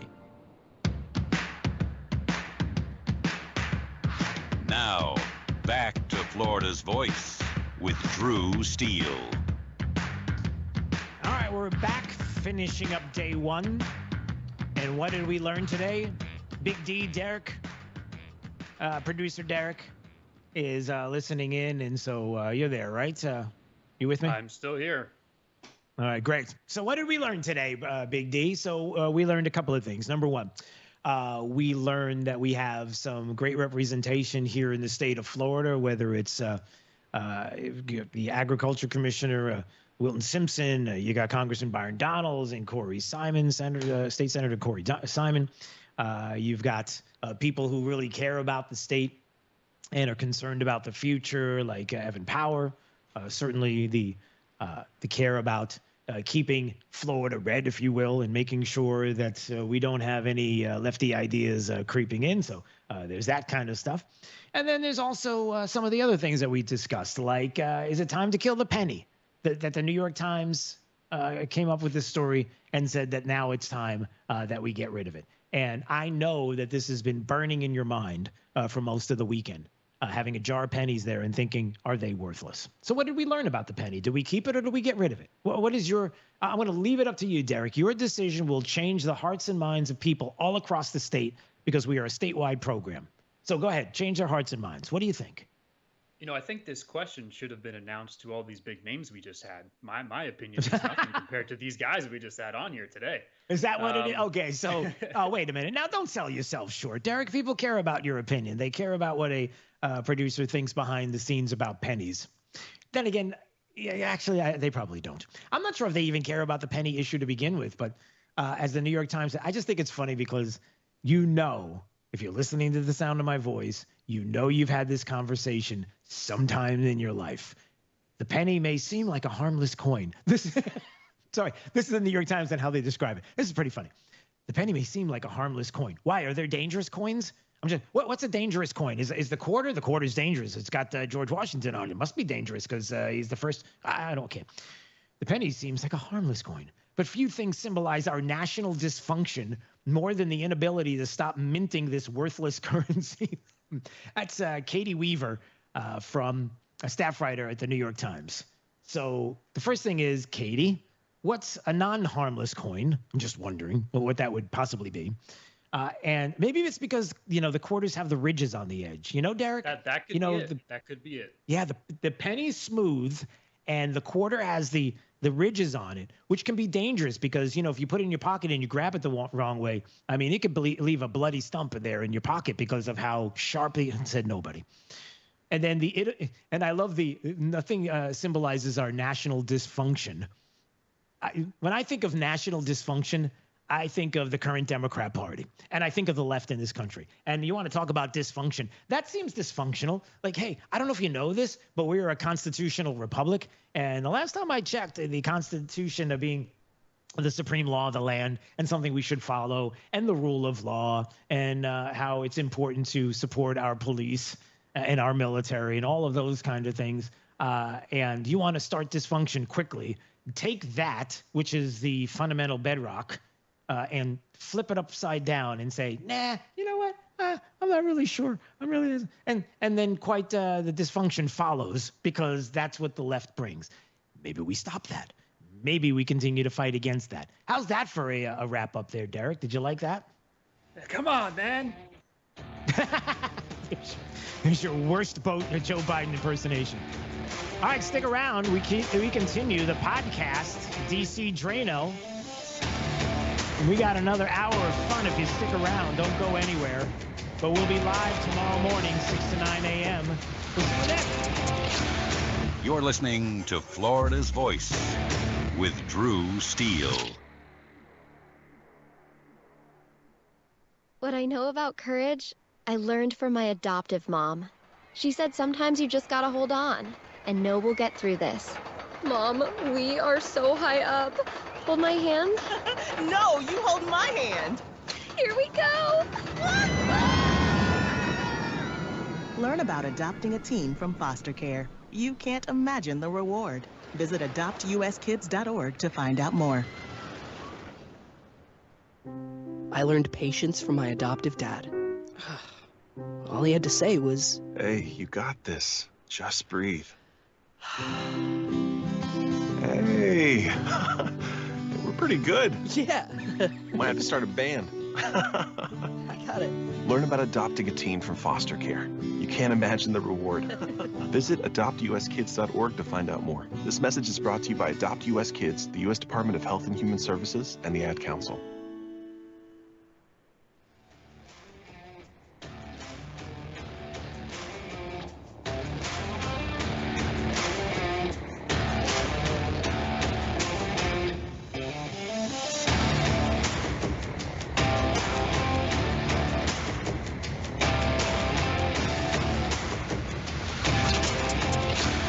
You're listening to Florida's Voice with Drew Steele.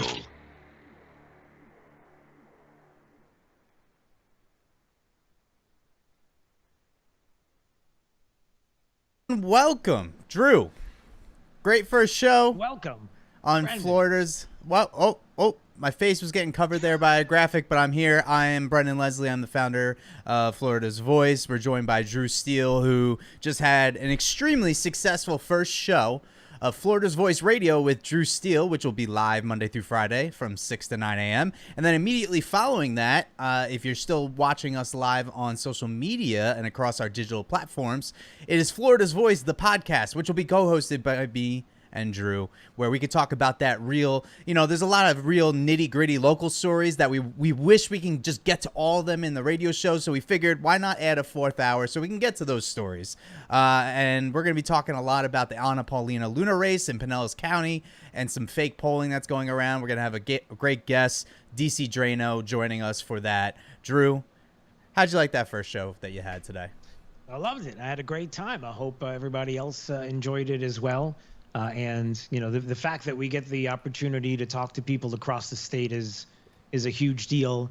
And obviously with everything that's going on, like I talked to Evan Power about it and others, my focus is to make sure that everything stays the way it is as far as being the free state of Florida. And that doesn't stay unless we elect people that are going to be good stewards of our vote, certainly our tax dollars, and make sure that that stays the same in Tallahassee, because it's easy to focus on the national headlines, and you should, and what's going on as far as with Trump and Harris and the polling and the like.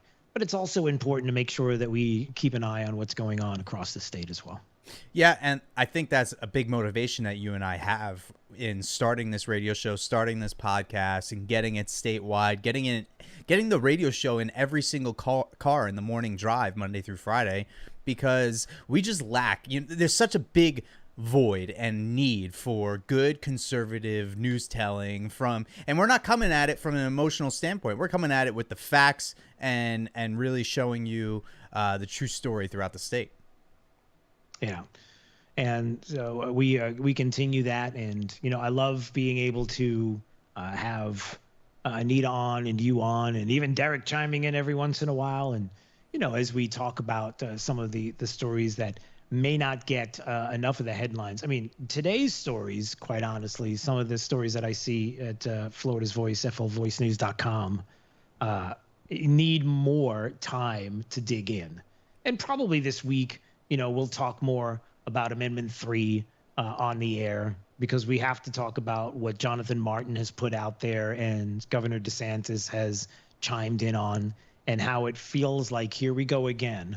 Somebody comes up with this amendment that they want to have something legalized, or they want to have something in our amendment, in our Constitution, that's going to be concrete. It's never going to go away.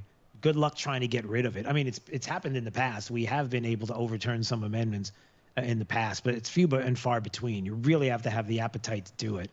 And just like other things nationally, when it gets ingrained, embedded, it's hard to flip it.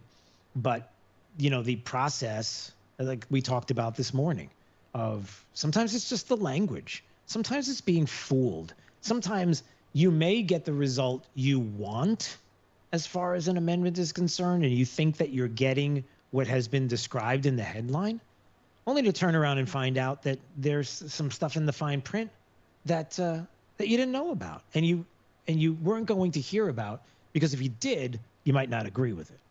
Yeah, Amendment 3 is it's really quite the debate, because on one side of the argument is, marijuana should be legal recreationally and not people shouldn't be getting arrested for it. I think many of us agree on that. But when you look at the actual amendment, it appears that it just kind of turns it into the wild, wild west. And that's what many people, mainly on the Republican side, are arguing is we're not going to be able to regulate this, and you'll have weed everywhere. And then when it comes to Amendment 4, which is what I'm hot about right now, because I just think it's evil people behind this, and that is the abortion amendment. So essentially what happened is Florida passed a 6-week ban on abortion. So the left counteracted that by getting all these people to sign a petition to put abortion on as an amendment on the ballot.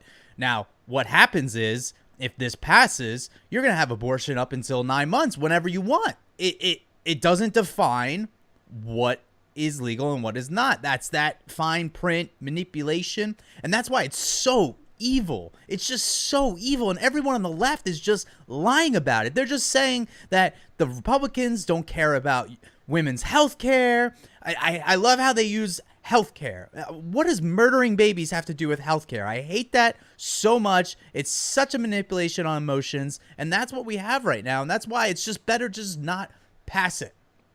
Just vote on 3 and 4. I think it's in the case of Amendment 4, I think there's an opposite take on that too, which is anytime the abortion issue has come up, and this idea of a constitutional amendment, it's always been specific, pages of specificity as far as what was going to happen.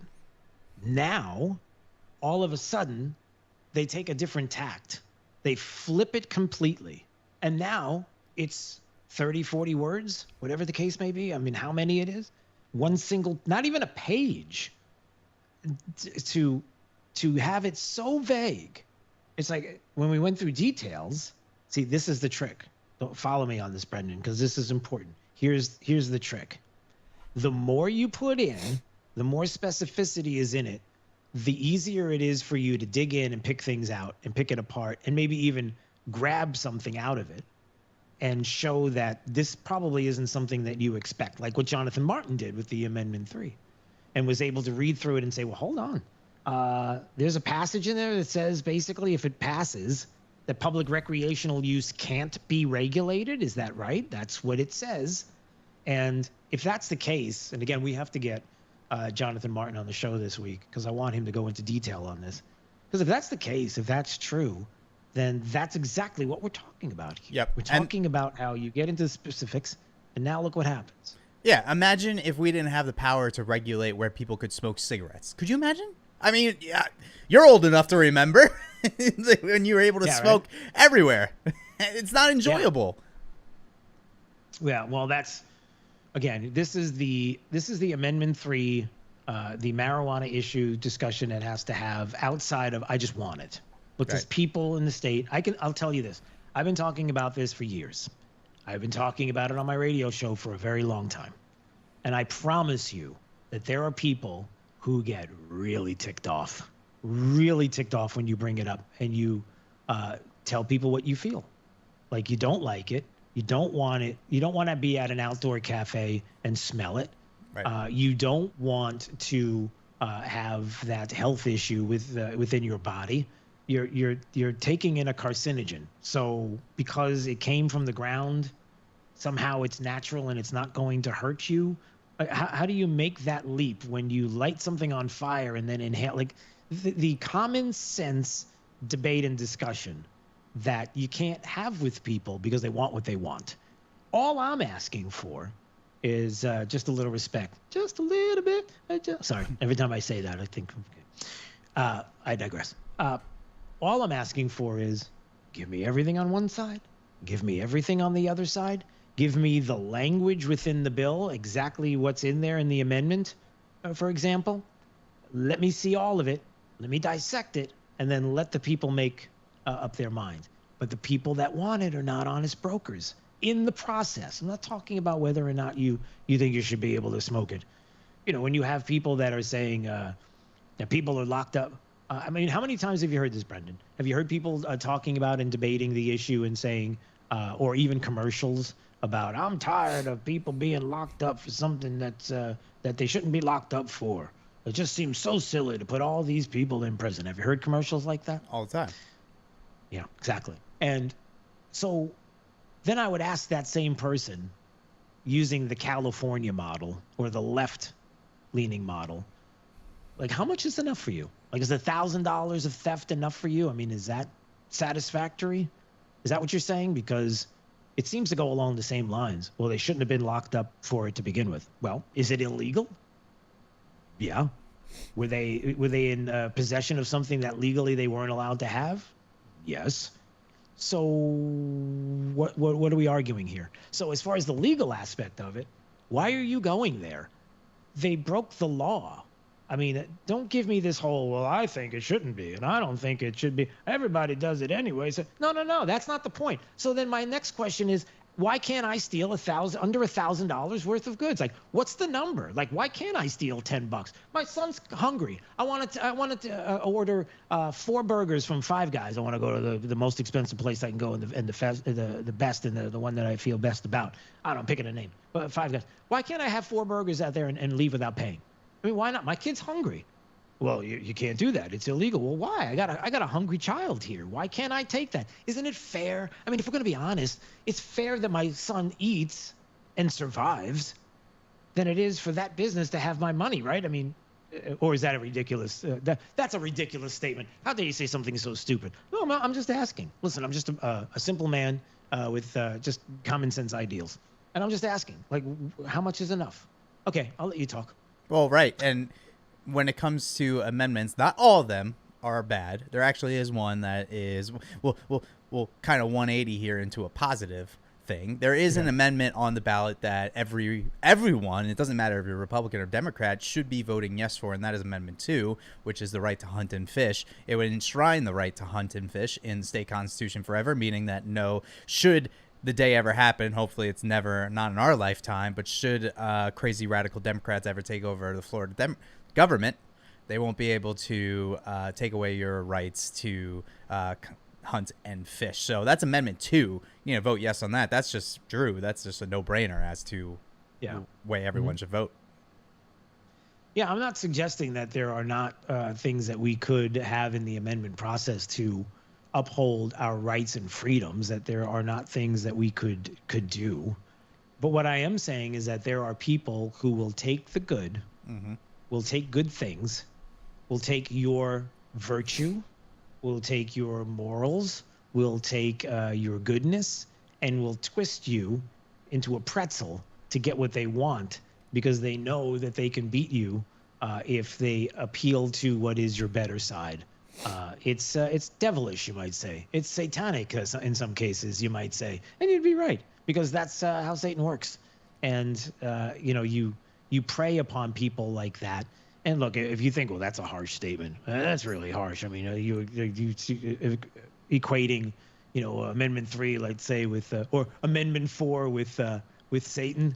I don't know. Have you seen what Amendment 4 is, for example? I don't know. Plain and simple, and I've been saying it a lot. Like, if you advocate for the murder of babies, you're Satan to me, and that's literally what it is. You're giving in to the devil and pushing sin, and it's unfortunate that society. It's going to take a long time to reprogram society into thinking that way again when it comes to this stuff. So I don't push it too much, but at the end of the day, that's the truth, and it's really unfortunate because it's a beautiful thing. Life, it's just a beautiful thing, and there's so many babies and lives that are taken from us every single year because of just a lack of accountability. So it's unfortunate it's gotten to this, but we'll see. Hopefully the Florida voters see right through this and are too smart for this evil amendment to pass. But I think we are ready to start moving on with this podcast with other topics. Drew, before we do that, I meant to ask you, what kind of stood out to you after your first episode with Florida's Voice Radio? As far as the show itself or the guests? The guests, content, anything. What stood out to you? Well, look, I love the idea of being statewide. It's something that I've wanted to do, and I think it's necessary. I think that in many markets around the state, to be able to have their voices heard on a statewide level, to hear specifics on statewide issues, I think is important because it doesn't get out there enough.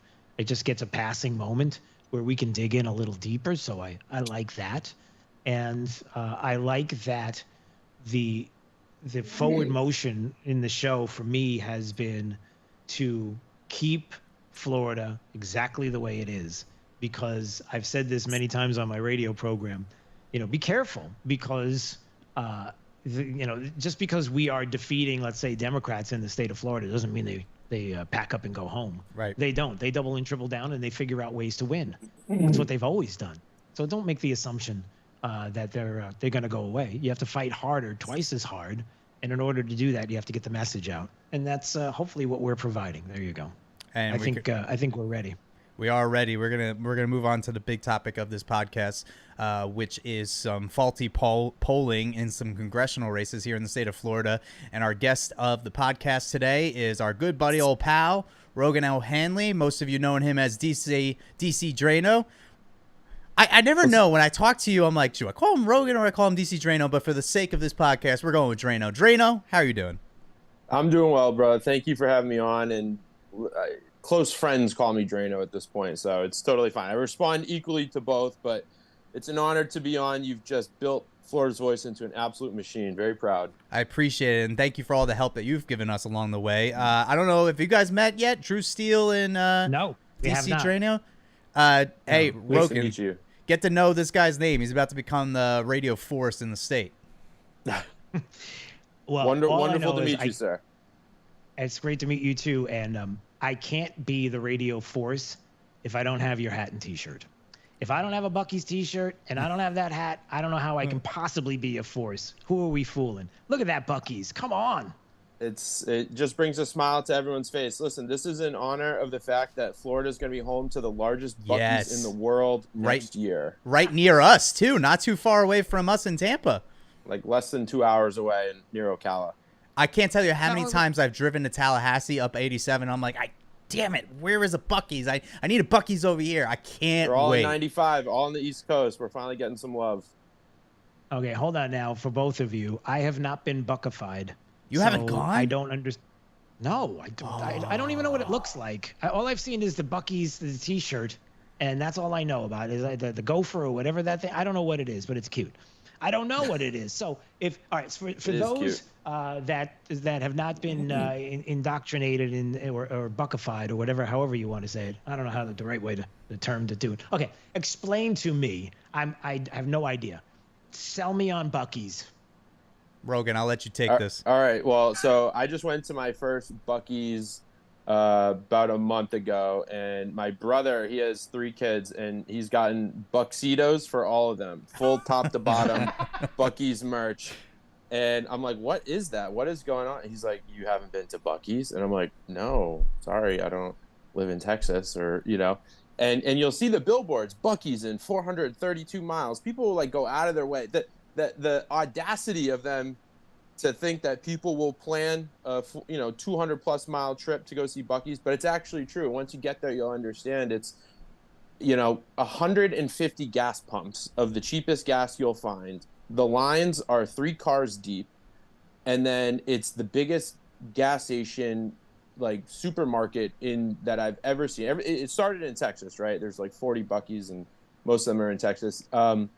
And I would say it's a mix of like Costco, Cracker Barrel, and Bass Pro Shops. And Bass Pro. That's exactly right. So you can get like homemade, fresh barbecue food. You can get interior decorations for your house. You can get hunting supplies. You can get archery. Like it's got everything you need. And yeah, it's Drew, it's some amazing. of the best barbecue you'll ever have. I have one of my favorite shirts and 2 of my favorite hats. I like normal everyday wear I got from Buc-ee's. And don't forget, Draino, one of the coolest parts about it, the cleanest bathrooms you will ever experience. Yes. So yeah, Wow. that's a big selling point for everyone, but especially women. So they like to stop there. Yeah, it's great. I went to the one in Georgia, and there's a couple in Florida on 95, one near Daytona and one near Jacksonville. But yeah, they're building the biggest one in the world in Ocala. It's going to be open in 2025.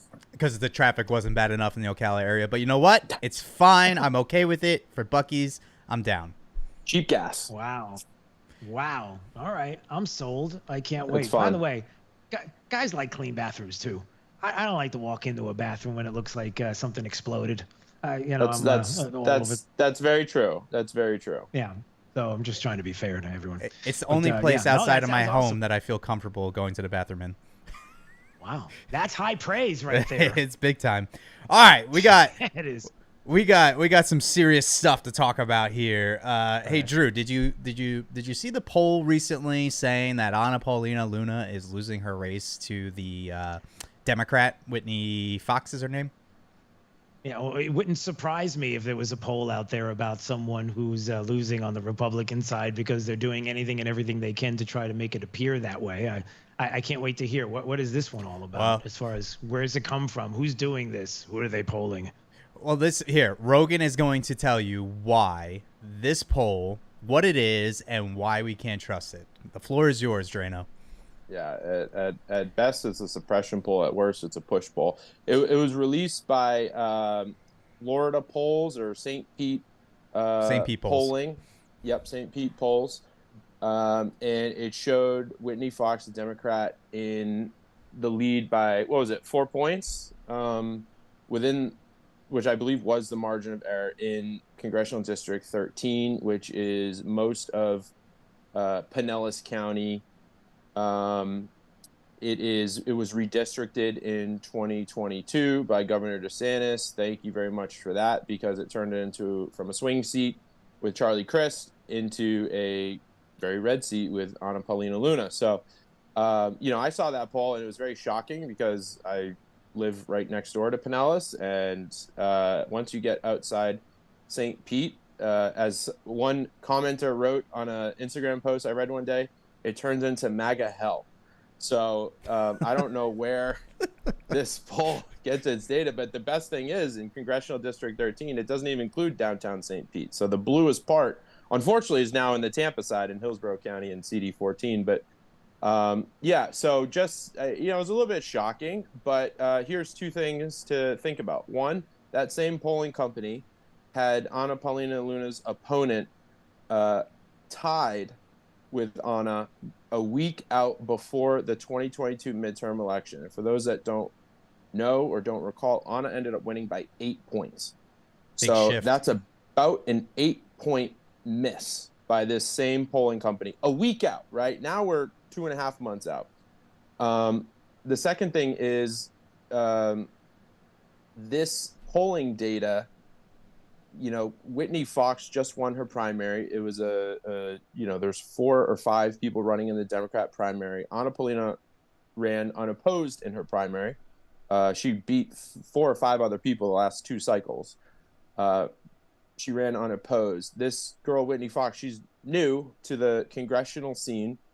Anna didn't know who was going to win necessarily. Why would she waste any time defining these people? So Anna is sitting on, to my knowledge, over $1 million in cash. And she has yet to even start countering Whitney Fox and showcasing what she's truly about, which is being a pro abortion extremist, having financial ties to the CCP through her husband. Wow. Wanting to support open borders. And she's a Green New Deal extremist, does not believe people should have gas cars, which, again, if you drive around Pinellas, you'll see, half of the people driving are driving trucks. So I don't think that's necessarily going to fly, but I will give an exclusive insight to Florida's Voice. Of course, they're always breaking the biggest news, but without getting into specifics, I can say that other polling that should be coming out soon does show Anna in a comfortable lead. This is more accurate polling, and they expect that once Anna starts to actually spend her campaign money and get in the race, now that the Democrat nominee has been chosen, which happened 2 weeks ago, not even. There's a belief that Anna could end up winning by double digits. I would believe that. And not only was it an 8-point miss, St. Pete polls, on this race in 2022. Let's go back to 2020 when she was going against Charlie Crist when it was still a blue district. They had her losing by 16 points, and she ended up losing by 6. So you see the trend here. With the mail-in ballots. And what's very interesting about that race, Charlie Crist, he had won that seat twice before. Both times he got 182,000 votes. Both times, right? 2016, 2018. And then in 2020, he got 225,000 votes, right? He barely campaigned. He was the fundraising chair for the DCCC. He barely campaigned his district. He got 225,000 votes. Does anyone think he got randomly 40 or 50,000 more votes of support in a year during COVID and all that? No, it was the mail-in ballots. It was rigged. Okay. That's very Biden-esque. Very Biden-esque. And Trump still won Florida by, 3 points then. So then they didn't have the mass mail-in ballots. There was a slight redistricting, and then Charlie Crist ran for the hills and figured he'd rather lose to DeSantis and lost by 20. Lose, embarrass, and get annihilated. Yeah, absolutely stomped. But here's another piece of information to remember for Congressional District 13. Anna's opponent, a guy named Eric Lynn, his family members, his I think his cousin, they're billionaires out in Illinois. And Eric Lynn is a machine Democrat. He worked in the Obama administration. He had a lot of financial ties, but they had a PAC that was funded with $12 million. Anna had, roughly over $1 to $1.5 million in 2022. She got outspent 12-1, and she still won by 8 points. Whitney Fox does not have that fundraising advantage. She's getting Soros money for sure, right? The pro-abortion money, she's getting that. She's not getting $12 million from her billionaire cousin. And Anna she's one of the top 5 GOP Congress people in the House. Do we really think this no-name random newcomer is beating Anna by 4 points with almost no funding? Absolutely not. And you know what's interesting? A point that isn't talked about a lot. You know how stupid Nikki Fried, pot Nikki Fried, weed Nikki Fried, whatever you want to call her, she brags all the time about how she has someone challenging every single Republican in every single seat across the state of Florida, right? That sounds like a good rallying cry, right, Drew? Yeah. Well, you know what's wrong? You know what's the problem with that? the Democrats, the Florida Democrats, don't have nearly as much fundraising as the GOP machines do. So when you have someone in every single race against every single Republican, you're spreading that money out, there's not a whole lot of resources to go around when you're already really thin. So everything to this point so far coming out of the Florida Democrats specifically has just been emotional lies, pretty much, to manipulate everyone. And you know, people need to, you know, remember, Anna Paulina is the one that led the charge to get Adam Schiff censured in Congress, one of 25 people in history to be censured. She was leading the charge to have Merrick Garland held in inherent contempt for withholding the Biden tapes, which are kind of now useless because we're not running against Biden. But she was taking on the head of the corrupt DOJ. She is a firebrand in Congress, and you know, no scandals. I mean, she's one of our best. She was out campaigning with J.D. Vance in his first week of being the vice presidential pick. So she's an absolute rock star. Time Magazine was writing a hit piece on her, and when they interviewed her, they actually wrote it as a puff piece because they liked her so much. They're like, actually, you're pretty. You're not what these smears say you are. You're actually pretty legit. You're a veteran. You are. You turned down medical school to engage in conservative activism with Turning Point USA alongside Charlie Kirk. You took care of your husband when he was shot overseas in the military. I mean, she's just an absolute rock star. And, you know, was one of the people to, you know, stand her ground against Kevin McCarthy being chosen as House Speaker. One of the Patriot 20 back right in her first week in office.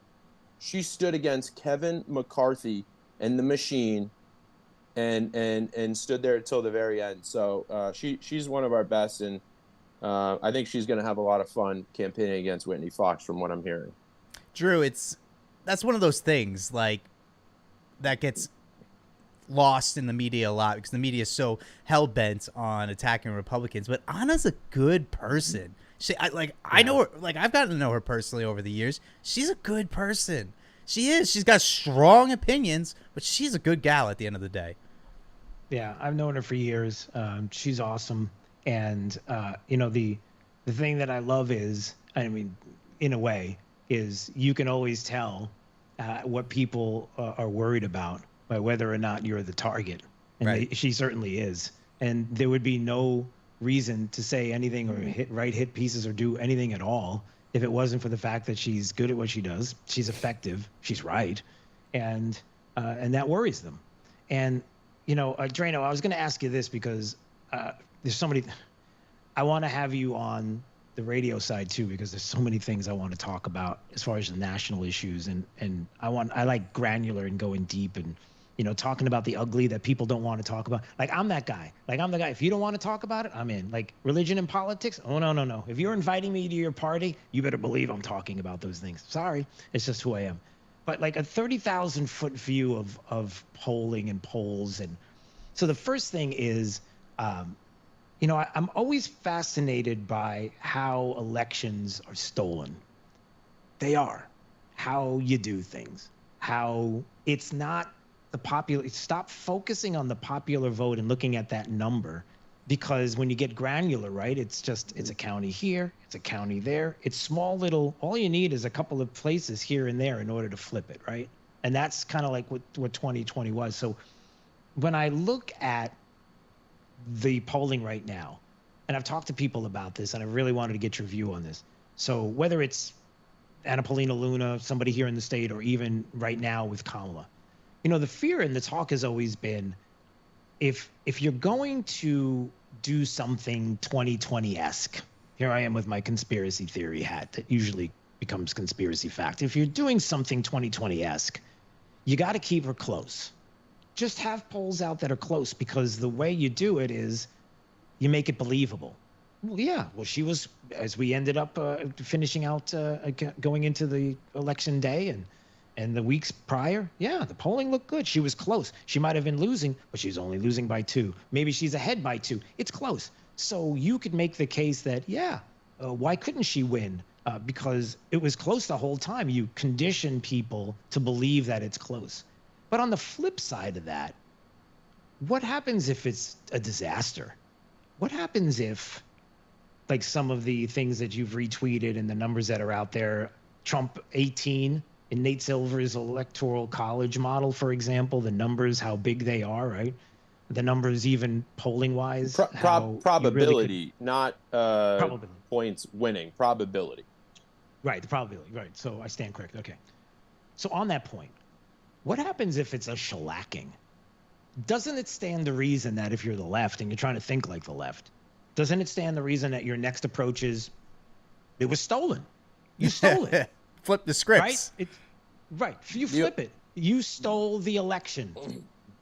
That's what I hope. Am I crazy? I hope they do say that. And I've tweeted this multiple times. The difference between us and them is that even when we win, we want election audits. Let's show how much we won by. Let's show the transparency, because that does two things. One, it shows the legitimacy of our win. And two, it helps uncover fraud. So you remember when Arizona ran that forensic audit? I think that should be standard for every swing state, frankly, every blue state as well.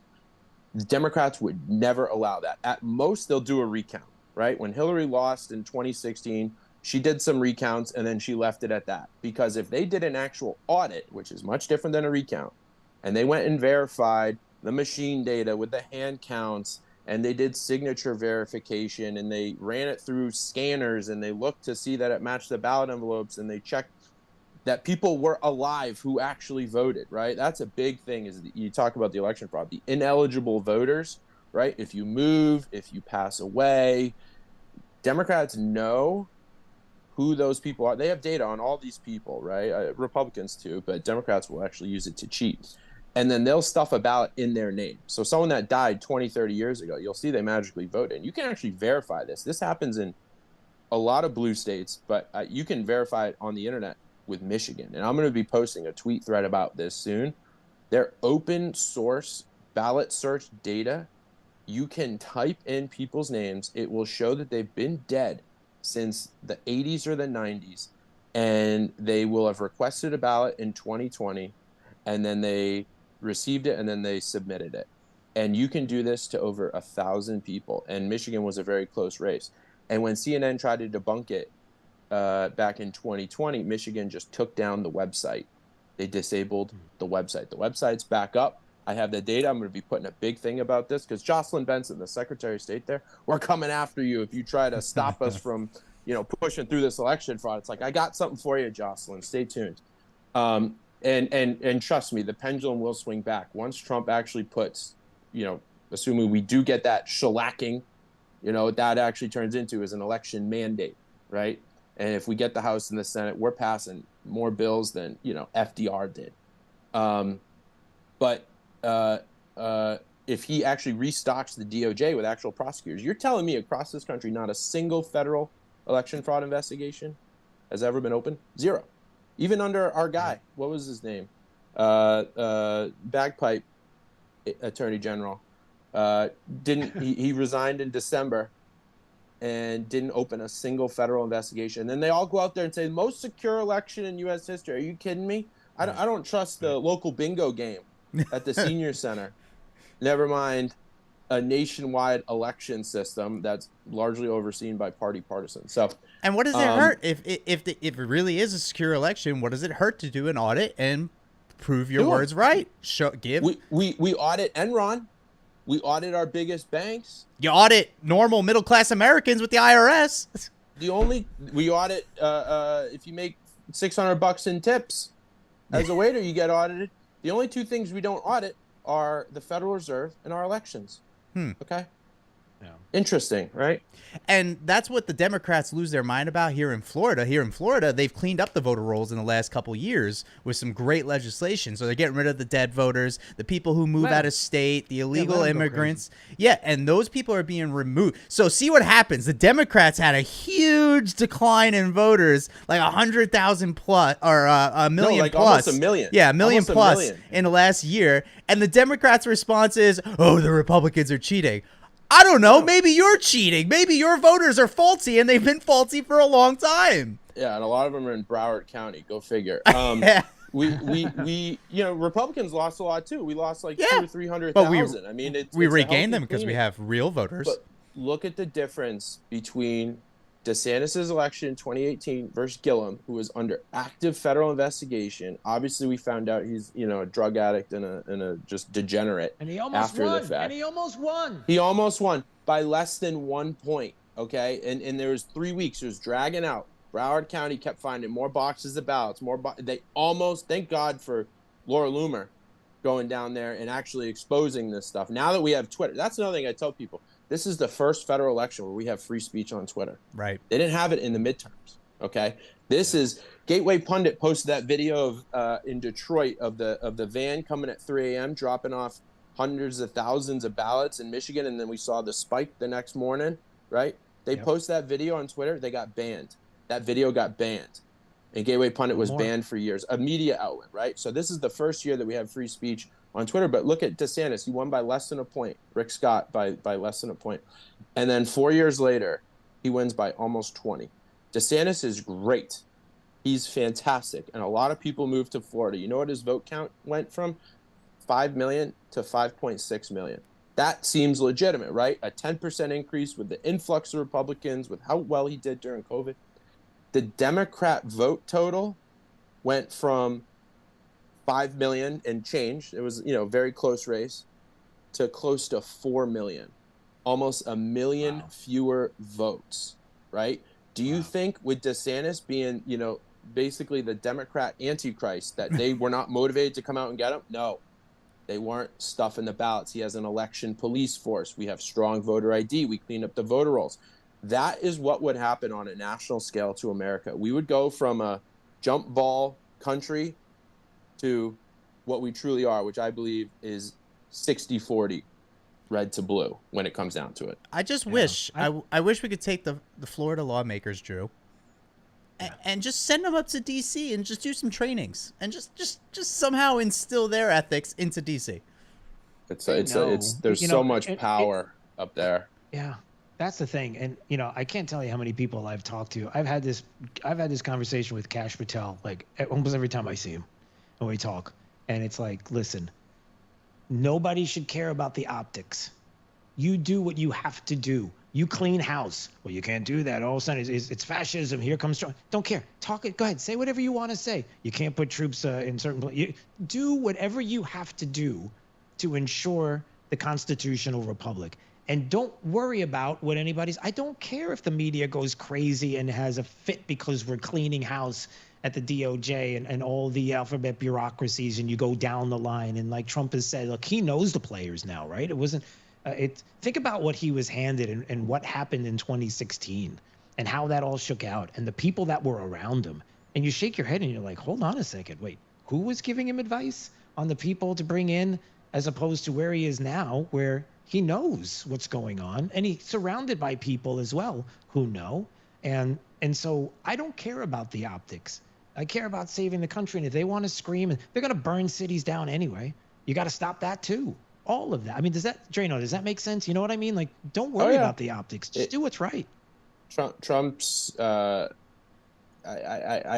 tell people you kind of have to be willing to give your life to actually fix this country at this point, because they're not going to give it up without a fight. And Trump almost just did. And we saw what happened when they tried to take his life. He stood up, pumped his fist in the air and said, fight, fight, fight. So I am a very strong believer that he is going to do whatever it takes to get revenge against these people that literally tried to kill him.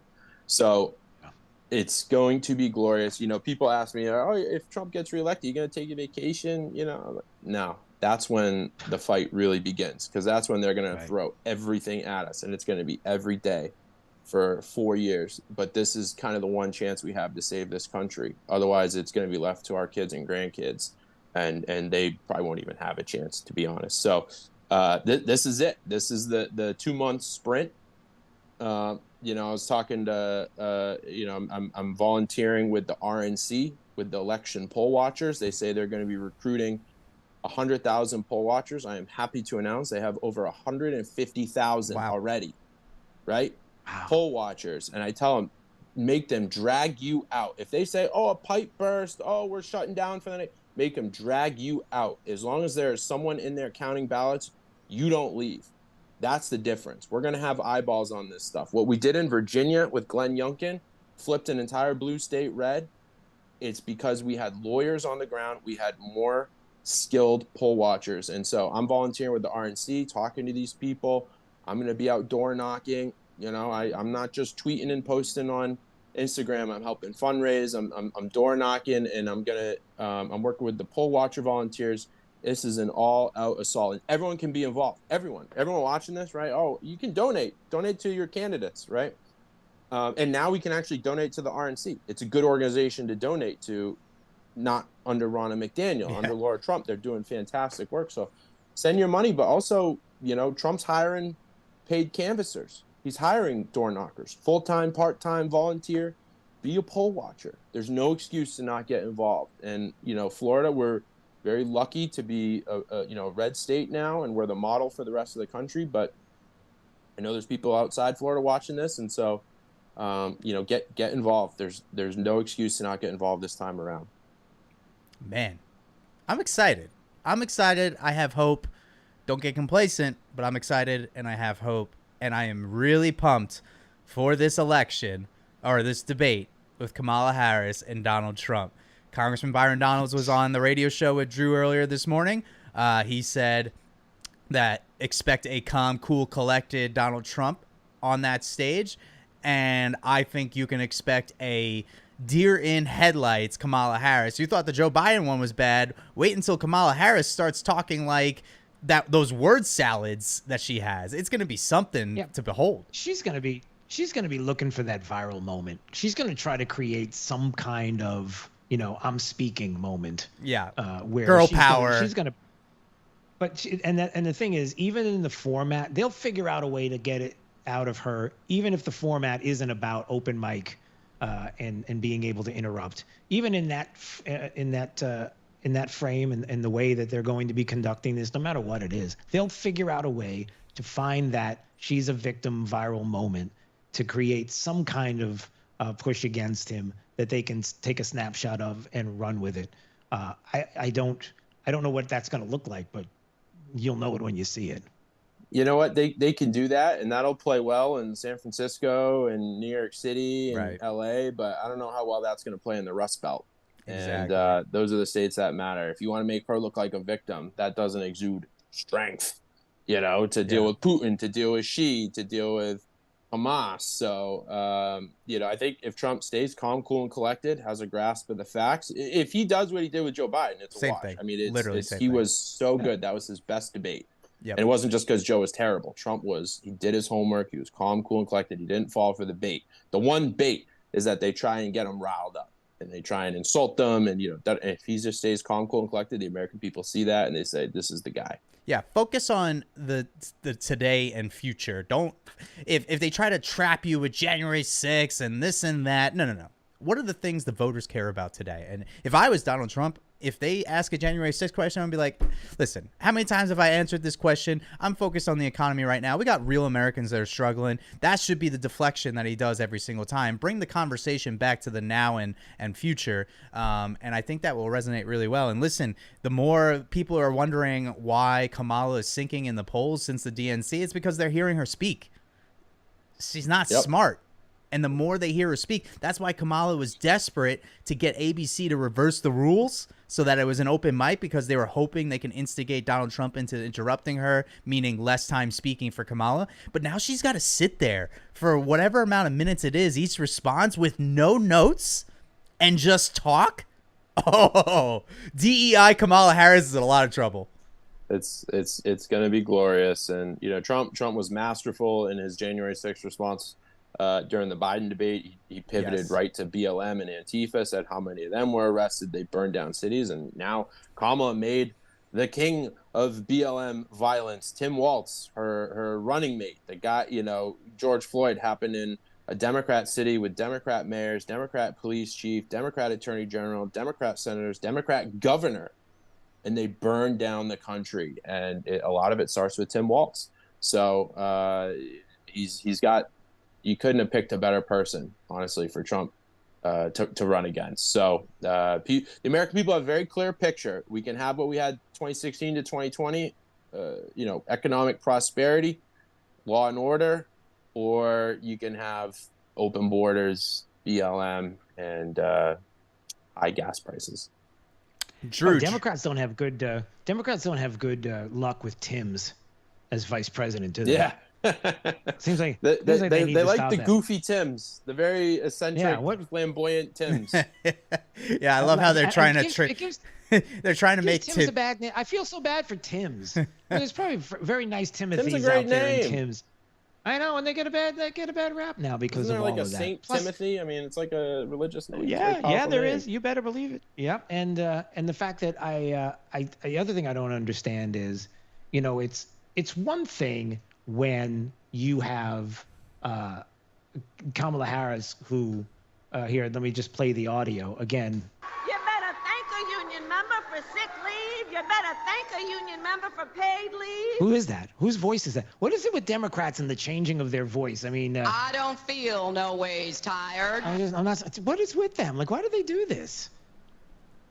Because deep down they know if people saw who they truly are, they wouldn't vote for them. And so they try and mimic what they, she's a human mockingbird, right? Oh, I'm going to do no tax on tips. Oh, I'm actually going to build the border wall. She doesn't have any policies listed on her website. We're less than 2 months out from the election. No policies on her website. Mail-in ballot voting starts like next week, I think.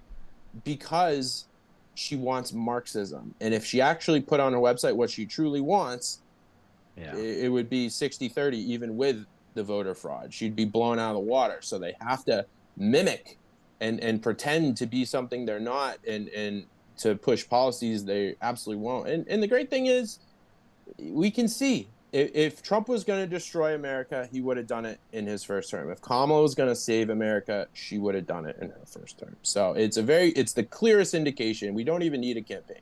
Just look at what happened in 2016, 2020, look at the last 4 years and make your decision. And I think people are absolutely fed up. Don Lemon just was on CNN talking about it. He was doing some street interviews, and he's saying, listen, guys, I don't know if this polling for Kamala is real. I can't tell you how many black men I talk to that are voting for Trump. And that's Don Lemon admitting that. That guy is a professional partisan liar. So if even he's saying that, listen, it's I think we're going to be in for a surprise. So we got to fight the election fraud. We got to mobilize to get out and vote and be poll watchers. But Democrats are strong. They have a great cheating system, but it can be defeated. And we have defeated it in other states already. If we can do it in Virginia, we can do it nationwide. So we have the tools. So let's do it. By the way, the bagpipe AG was Bill Barr. Bill Barr. Yep. Yeah, thanks to our great I got the response on Twitter on our live feed, so thank you, Chris, for reminding us there. We got the name. Drew, Draino, any last words before we get on out of here? My last words would be Trump, debate, sport coat, Bucky's T-shirt. That's what I'm thinking. That takes it right over the top. He Bucky's wins the Rust Belt that way. Trump comes out with a Bucky T-shirt. It's over. Yeah, it's done. Over. That's what we need. I actually think that's a good look, brilliant. Too. Listen, it all comes down to Pennsylvania. Yeah. And Trump took a bullet for Pennsylvania, so I think they're going to ultimately vote for him, and that's the presidency. So I just, again, hope everyone gets involved. There's no excuse. I don't care if you're not that political. This is our last best chance to save this country. Get involved as a poll watcher. Donate money. Comment online. Now that we have some free speech on social media and the censorship is actually lower on other platforms, I will say, Instagram and Facebook, it's gotten a lot better. Mark Zuckerberg saying, hey, I'm not going to do Zuckbucks this time around. I'm not going to censor stories initially, and I'm going to let them play out a little bit. Your comments matter. Everyone can be a comment king and a comment queen. Go put comments. You can get thousands of likes. You don't have to have any followers. I'm telling you. And people love the comment sections. They get their news from comment sections. They see what other people are saying. So just get involved. Full court press, 2 months, sprint to the finish. Guys, I appreciate your time. Draino, thanks for the great message today. At the end of the day, anyone can get involved, and you can get involved in your own backyard. Every county has a local GOP REC group that you can join to help in this year's election and volunteer, donate, whatever it may be. So I appreciate your time. Drew, we'll see you tomorrow for Florida's Voice Radio at 6 a.m., live at 6 a.m. Draino, it's a pleasure, and we'll have you back on soon. Thank you. God bless you, man. Alrighty, guys. See you. That is the first episode of Florida's Voice, the podcast. We'll see you tomorrow. Whoa, there goes Draino.